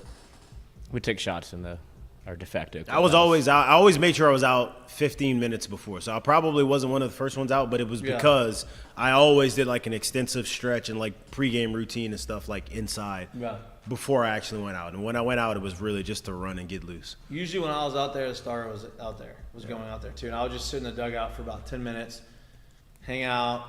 Whoever was coming out, come out, kind of get the vibe of the field, and then, do that. Last one, for real. What was your fastest 40? Who asked this one? Fonz. I'll let him. Nobody's gonna believe me, but I have documentation from where I did it from. It wasn't from a high school either.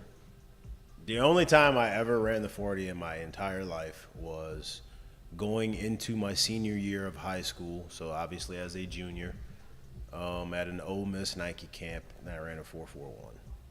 So literally the only time I ever ran it. I ran a 40 going into my senior year at the U.S. Army All-American Combine as an underclassman, right? So, like... Same way, junior going senior. Yeah, I had to go as a junior. I wasn't like the Army game, but it was the underclassman. I was in there with Andrew Luck.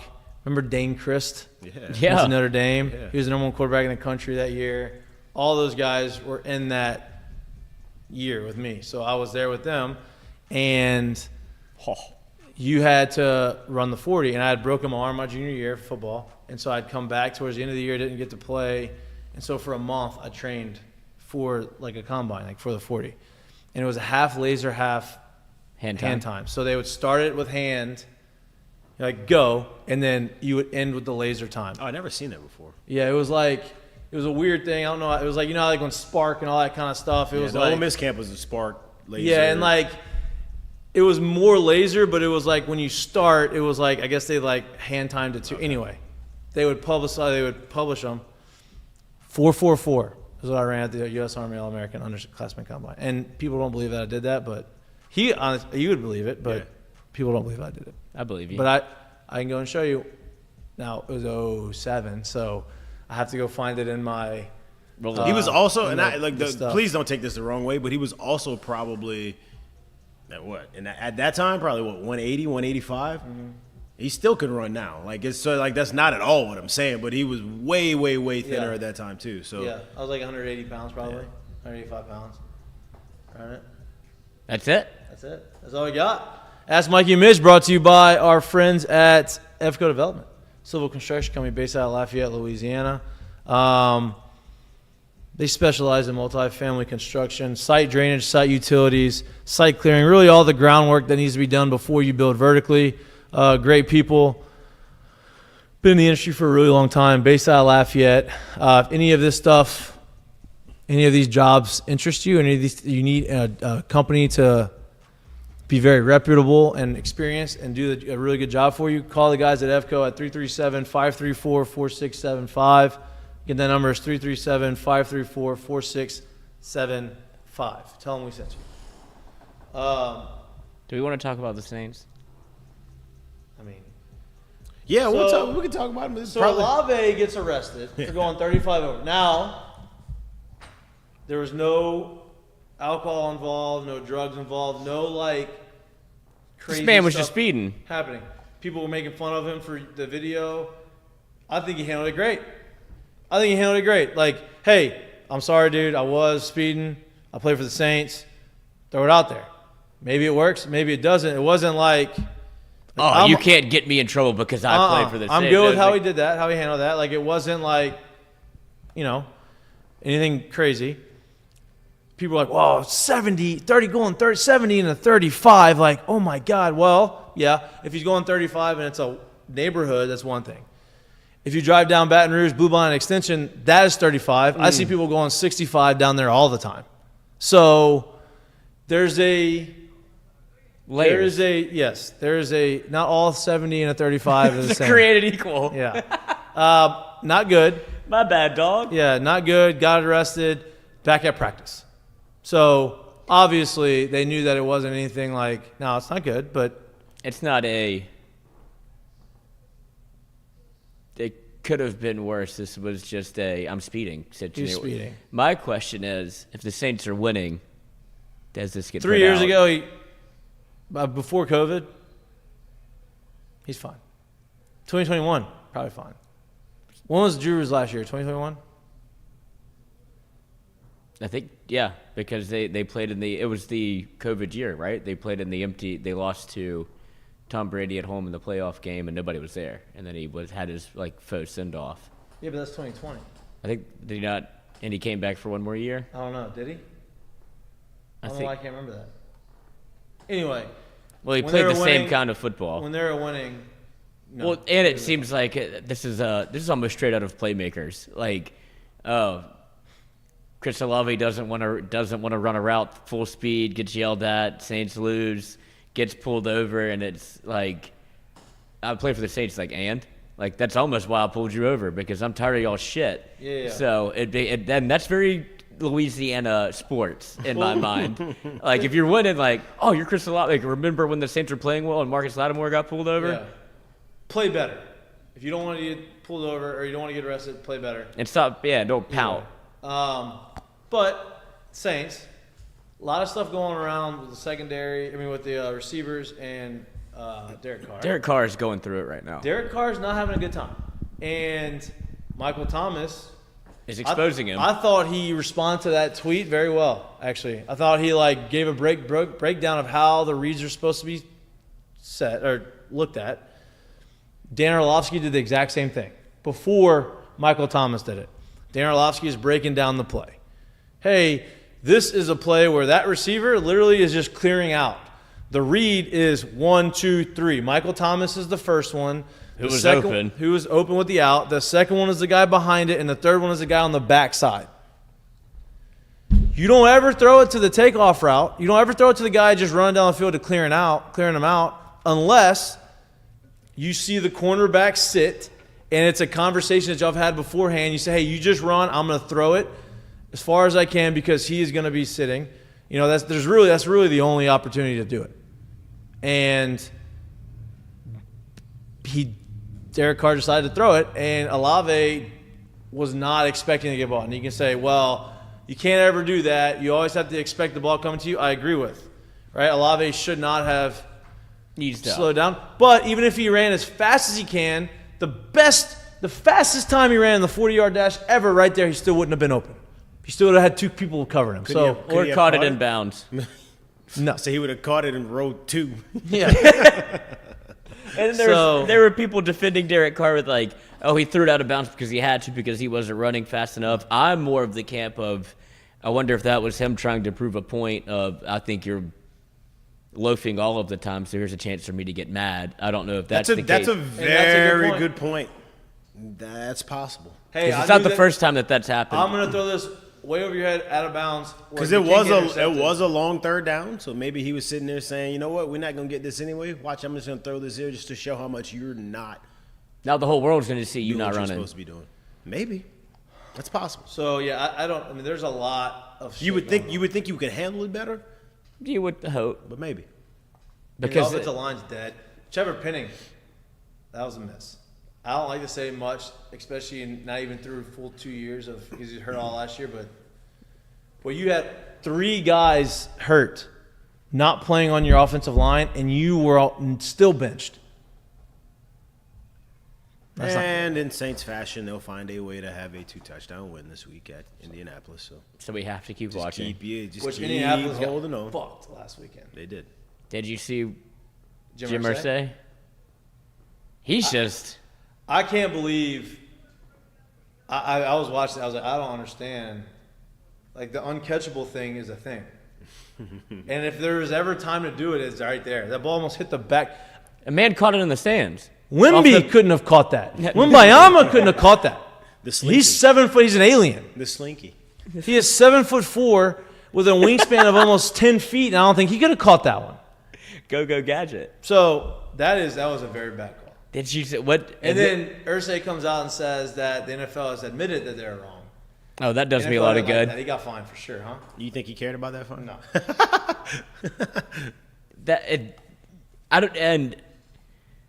I don't want more replay, but the way that replay is utilized right now isn't the best capacity to which it can be used. I've been on this. Well, I mean, I don't know if more replay would have helped that at all because they, obviously could have just said here and could have fixed that call. But I've been on the camp of like, hey, like if replay needs a timer as well, like to keep flow of the game going, to keep stuff going right. They really do need, instead of more replay, just another added Eye in the box sky. official that's at every game that could either have he can overrule the crew chief or whatever it is if he can see it better. Who's the guy for all the who's the good referee in the booth all the time? Stereotor. Gene Stereotor needs to control that. Hey, you're the guy. You're the eye in the sky. Because I feel like you actually have an idea of how it should be called. I don't think he wants to work that hard. No, I don't think he probably does not. either. But he's very good. I think some of the referees now are not. Same with umpires.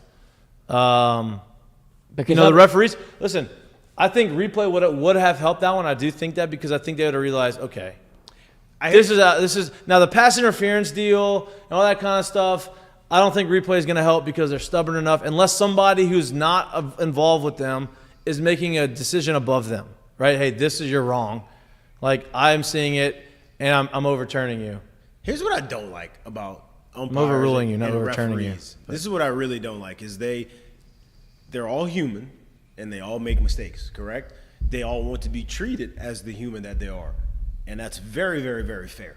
I understand that completely.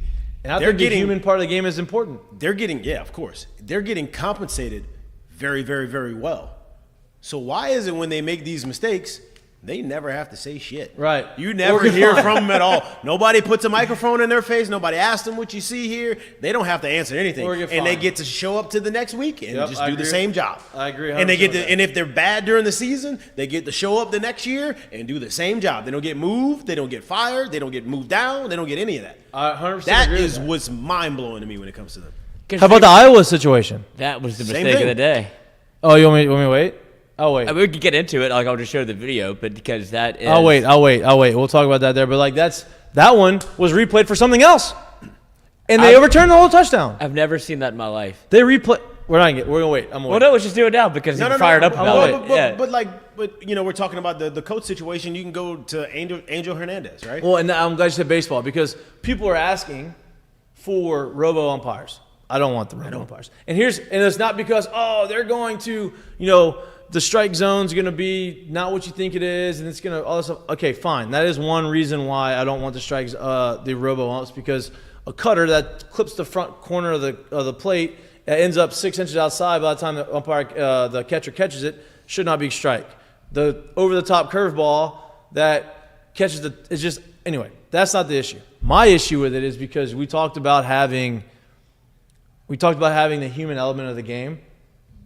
Look, umpires, missing calls, this and that. Yeah, I want them always to be right. I think bigger than that, though, is I think it devalues some of the catchers. I got a way deeper thought. Because catchers, being a good catcher and like framing and being able to stick a pitch and being able to get balls called strikes because of the way you're catching it and the way that you're set up, I think that's important. I think that takes away from the gamemanship of baseball when you take that away. So that is a reason why I don't want robo umpires. So the reason why I don't want robot umpires is because when we talk about like the Babe Ruths and the Ted Williams and the Pete Roses, when they got to the plate or when they showed up to the park that day, however you want to look at it, and said pitcher was across there and they saw that guy, you don't think that they knew that guy's tendencies and what he did and all of that stuff? I think it's fair to say that that was probably part of the game, right? So we mythologize everything that they've done, but never in their career, anywhere in their career. That's a good word. We like that. Is that never a word? in their career. Yeah, that's real. That's real. They were never asked to come to the. They were never asked to come to the game and hit all 9 quadrants of the strike zone all game long for the entire 162. Right. And so the reason why I'm saying that is because take somebody, I don't know, let's take Roy Halladay, right? And Roy obviously had the – I'll take it. I can't use him. Think of somebody who's got a really good right-handed pitcher who's got a really good sinker and or two-seamer, and he throws it a lot, right? Greg Maddux. And you know he's going to say he's really good at using arm side of the plate. He's not so good at doing the other side, but he has this, right? So I said I can't use Greg because Greg could use it on both sides. But just think of the guys that were able to do that, right? If I'm a left-handed pitcher, if I'm a left-handed hitter and I get to the plate and I know he's got this, he's got this and he's got this. And all of a sudden he pulls and yanks the hell out of one of them that the catcher set up outside for, and now the catcher has to stab all the way back across the zone and he catches it. Well, technically some of those might clip the zone. Right. And that's a strike, right? And that human element for me as being a hitter, Agreed. when you come up to the plate, you know that guy's on the mound today, bro. I can cut off this half of the plate because you don't do that. Right. And he shouldn't be able to get that call when it looks like that because you know he's not trying to do that. Yeah. And he knows he's not trying to do that.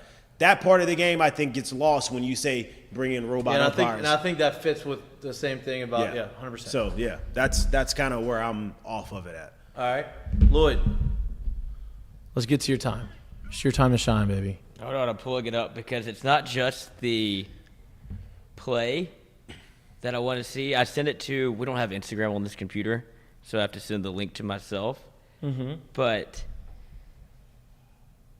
there's Action Network has gamblers calling on bad beats, and he calls in, and his call is all time. And so I'm sending it to the doc right now. That is a great one. It was because he summed it up perfectly. And these things, I don't know if they're fake or not. Like, I don't know if they have somebody that works for them that are like calling in these to make them entertaining. Mm-hmm. But this man sounds like a gambler that is going through it, because as he should be. So let me send this to myself real quick, and then I will play it. But it is the Iowa punt return where, look, I've seen the fair catch thing be confused before and be confused one way and the other way. But this was not that case. Not at all. At all. And from my understanding, too, what they were reviewing wasn't if he stepped out of bounds. It wasn't even the They weren't fair catch reviewing the call. fair catch. They're reviewing if he stepped out of bounds. And that's the problem. I've never – and that's the other part. I've never seen something reviewed, and you would want that to happen sometimes. Where like, oh, but it never done it. It's never happened because like, oh, that's not what we're looking for. Actually, we missed this. That wasn't the call. Oh, we're not looking. Yeah, it doesn't happen. It just doesn't happen that way. And you can't say, hey, challenge this and look for anything you fucked up on. That Right. doesn't work either. Look for a couple. Look for a couple holds, maybe. Just anything. Hey, look, he may have stepped out, but like, look, if you see anything else in that flashes video on the screen, let me know. Go for it. We could call that too. And that's the part why this man is calling in. Because he feels like he got robbed of some money, and I don't blame And that's him. a reviewable play. The fake fair, like the fair catch thing's reviewable. I don't think it is. I'm not. That's not what they were reviewing. That's what I'm saying. I know that, but you can't make a almost sure change of that Isn't even because reviewed. technically that is reviewed. You made the change because of the review. Like Right. What shouldn't be allowed. that's terrible. There is no way somebody who is honest can tell me that that was not rigged. I have never in my life seen a no call get reversed on a completely ambiguous fair catch call, which was never a fair catch. The refs just negated and stole away a magnificent one for the ages punt return by the fair-skinned Devin Hester. Are you Devin Hester. kidding me? There is no way you can go back when you're looking to see if he stepped out of bounds or not, which he completely did not. He moved off that like Michael Jackson. Holy. There is no way you can go back and say, you know what, that minor shoulder shrug, that's a clear if you're not going to catch it. Fair catch has to be over the head. Yourself. You can't I swear to God, I'm running in circles, I'm seeing stars. What the f*** what he does, wow! Shout out to that guy, been there. We've been there. But that's the ultimate, like, Peter scenario of, like, hey, ball's right here. And you saw it in a game that same weekend where it actually turned out to be, was it the Saints game where they got blocked into it was a punt. The other team, we blocked the other team into And then there was another college football game. I don't remember which one it was, but they kicked it. And it's because that was Ohio State. Ohio State game. That's the one that I was watching where it's, if you don't have somebody signaling or calling for Peter, you don't know where the ball is. Well, Coach, trying to do your job. You do know, even if he is calling, it's hard to find out where the ball is. First off, like, it's just crazy to me, too. Like, you would imagine that referees in football are as big of a football fan as, like, fans and players and everybody that knows the game. Like, nobody in football, anywhere ever in football, especially if it doesn't bounce and go right at them, is going to call fair catch and chase after a ball and grab it and run. I think I got That's one not on what I you. did. I definitely didn't do that. I didn't watch it bounce away from me and chase after it, calling fair catch and grab it. I think I'm getting one on By you. the way, side note, Cam Thomas right now is doing some stupid stuff right now. How many points? 24 points in the first half. How many minutes has he played? Because he's been doing this. Where 24 points in 13 minutes. That's he goes gets nuclear. hot, boy. Yeah. He gets hot. Sorry. No, nothing wrong with that at all.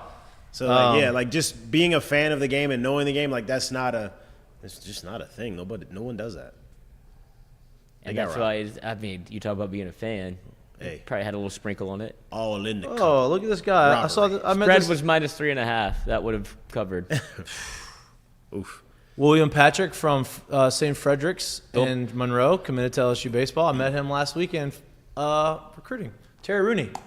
Oh. I was tailgating and they walked right by me, and they came and talked to me. And Terry doing his thing already. yeah, just committed to LSU. You got him to commit? Congratulations. Huh? You got him to commit?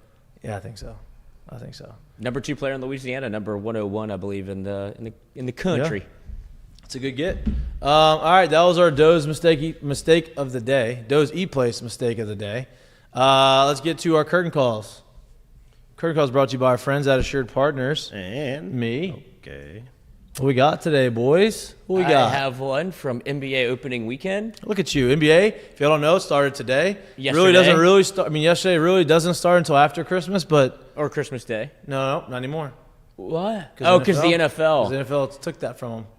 Sure did. They can take anything they want. It's unbelievable. Yes, they can. Yes, they can. Yes, they can. Mine is a certain mercurial person that always seems to find his own path through life, whether it be at Washington State, where he was a massive advocate for marijuana, and now he gets to live his life on the Bay, and this is how he decided to show up to the game, his first NBA game of the year. Look how calm the water is. Oh, it's a beautiful day. How do you do? About to yak practice. Oh, it's nice. No wind. The sun's lost, by the way. Waters. I mean, It might be. the Golden State lost. Ain't no complaints. I know. Look how calm the water is. Looks good. Look, he's getting a little. This is a good warm up. It's almost a little too calm. Probably a little crisp. It does look very eerie, huh? Mm-hmm. I don't know what's in the water there. I don't like that. I got one. Curtain call is to listen. It's been a very exciting, very agonizing year in Philadelphia if you're a sports fan. We'll go back to last year's World Series. We got a Phillies loss in the World Series. Keep going forward. Great year for the Eagles. Loss in the Super Bowl. Keep going forward. MLS team looked great. Cup final loss. Keep going forward. Man, maybe the Sixers will get it together this year. Conference final, conference Blew a semis, 3-2 lead. loss. Philly's the most exciting team in the postseason right now. Game 7 at home. Of course they can win that. Loss again. Been some very, very, very high times there. But, boy, it's all ended ugly for them over the last year. So your current call is my to current the call is losing? to them for being able to withstand that and keep showing up. Because, woof, that's tough. That is hard. Did you see the Barstool Sports last Builds year? character. With all of them off, their shirts off. Philly Max is just, what can I do?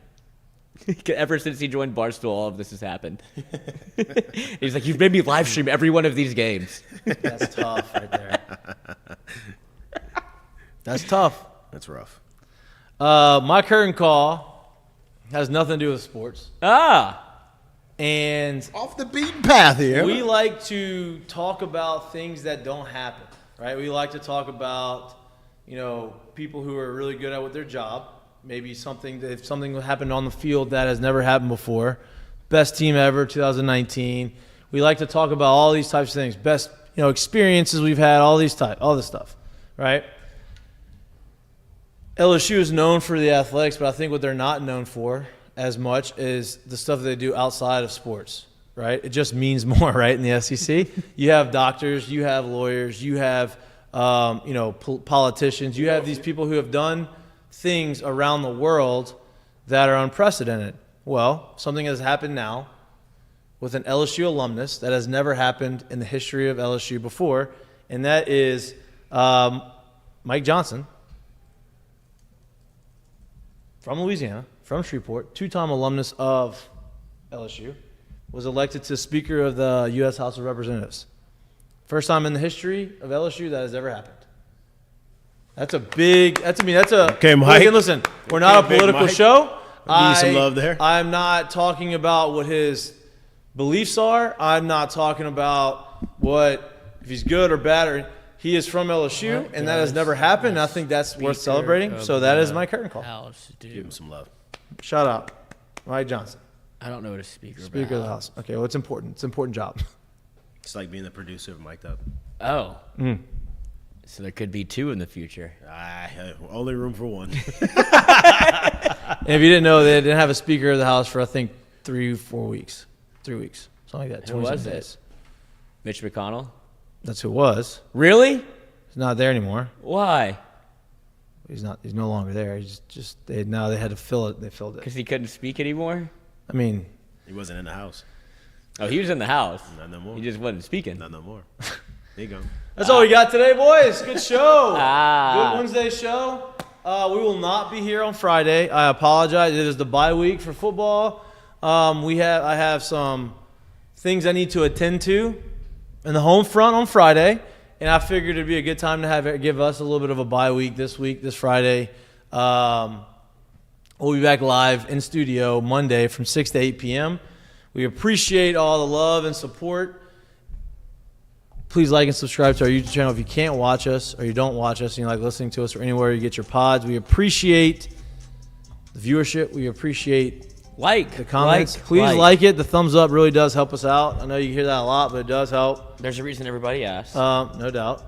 And, we'll have a lot of stuff to recap throughout the course of the weekend. We'll see where LSU falls next week in the top 25 polls leading into Alabama after this week's gone. Top 10 in the JP poll. Talk about JP. Yep, that's what he said. Top 10. I think it was like 8 or 7 or something. 8, moved 6, up 4 6, spots. I don't know what he was at.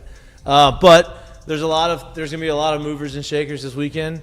Hopefully some upsets, which will make it fun. But enjoy the rest of your week. Enjoy the Wednesday. We'll be back live on Monday. I love y'all. Enjoy your Wednesday. Peace. Enjoy the bye week. Don't get too worked up. No more conspiracy theories. No, that's you. You're talking to yourself, I think. I think so too. Love you.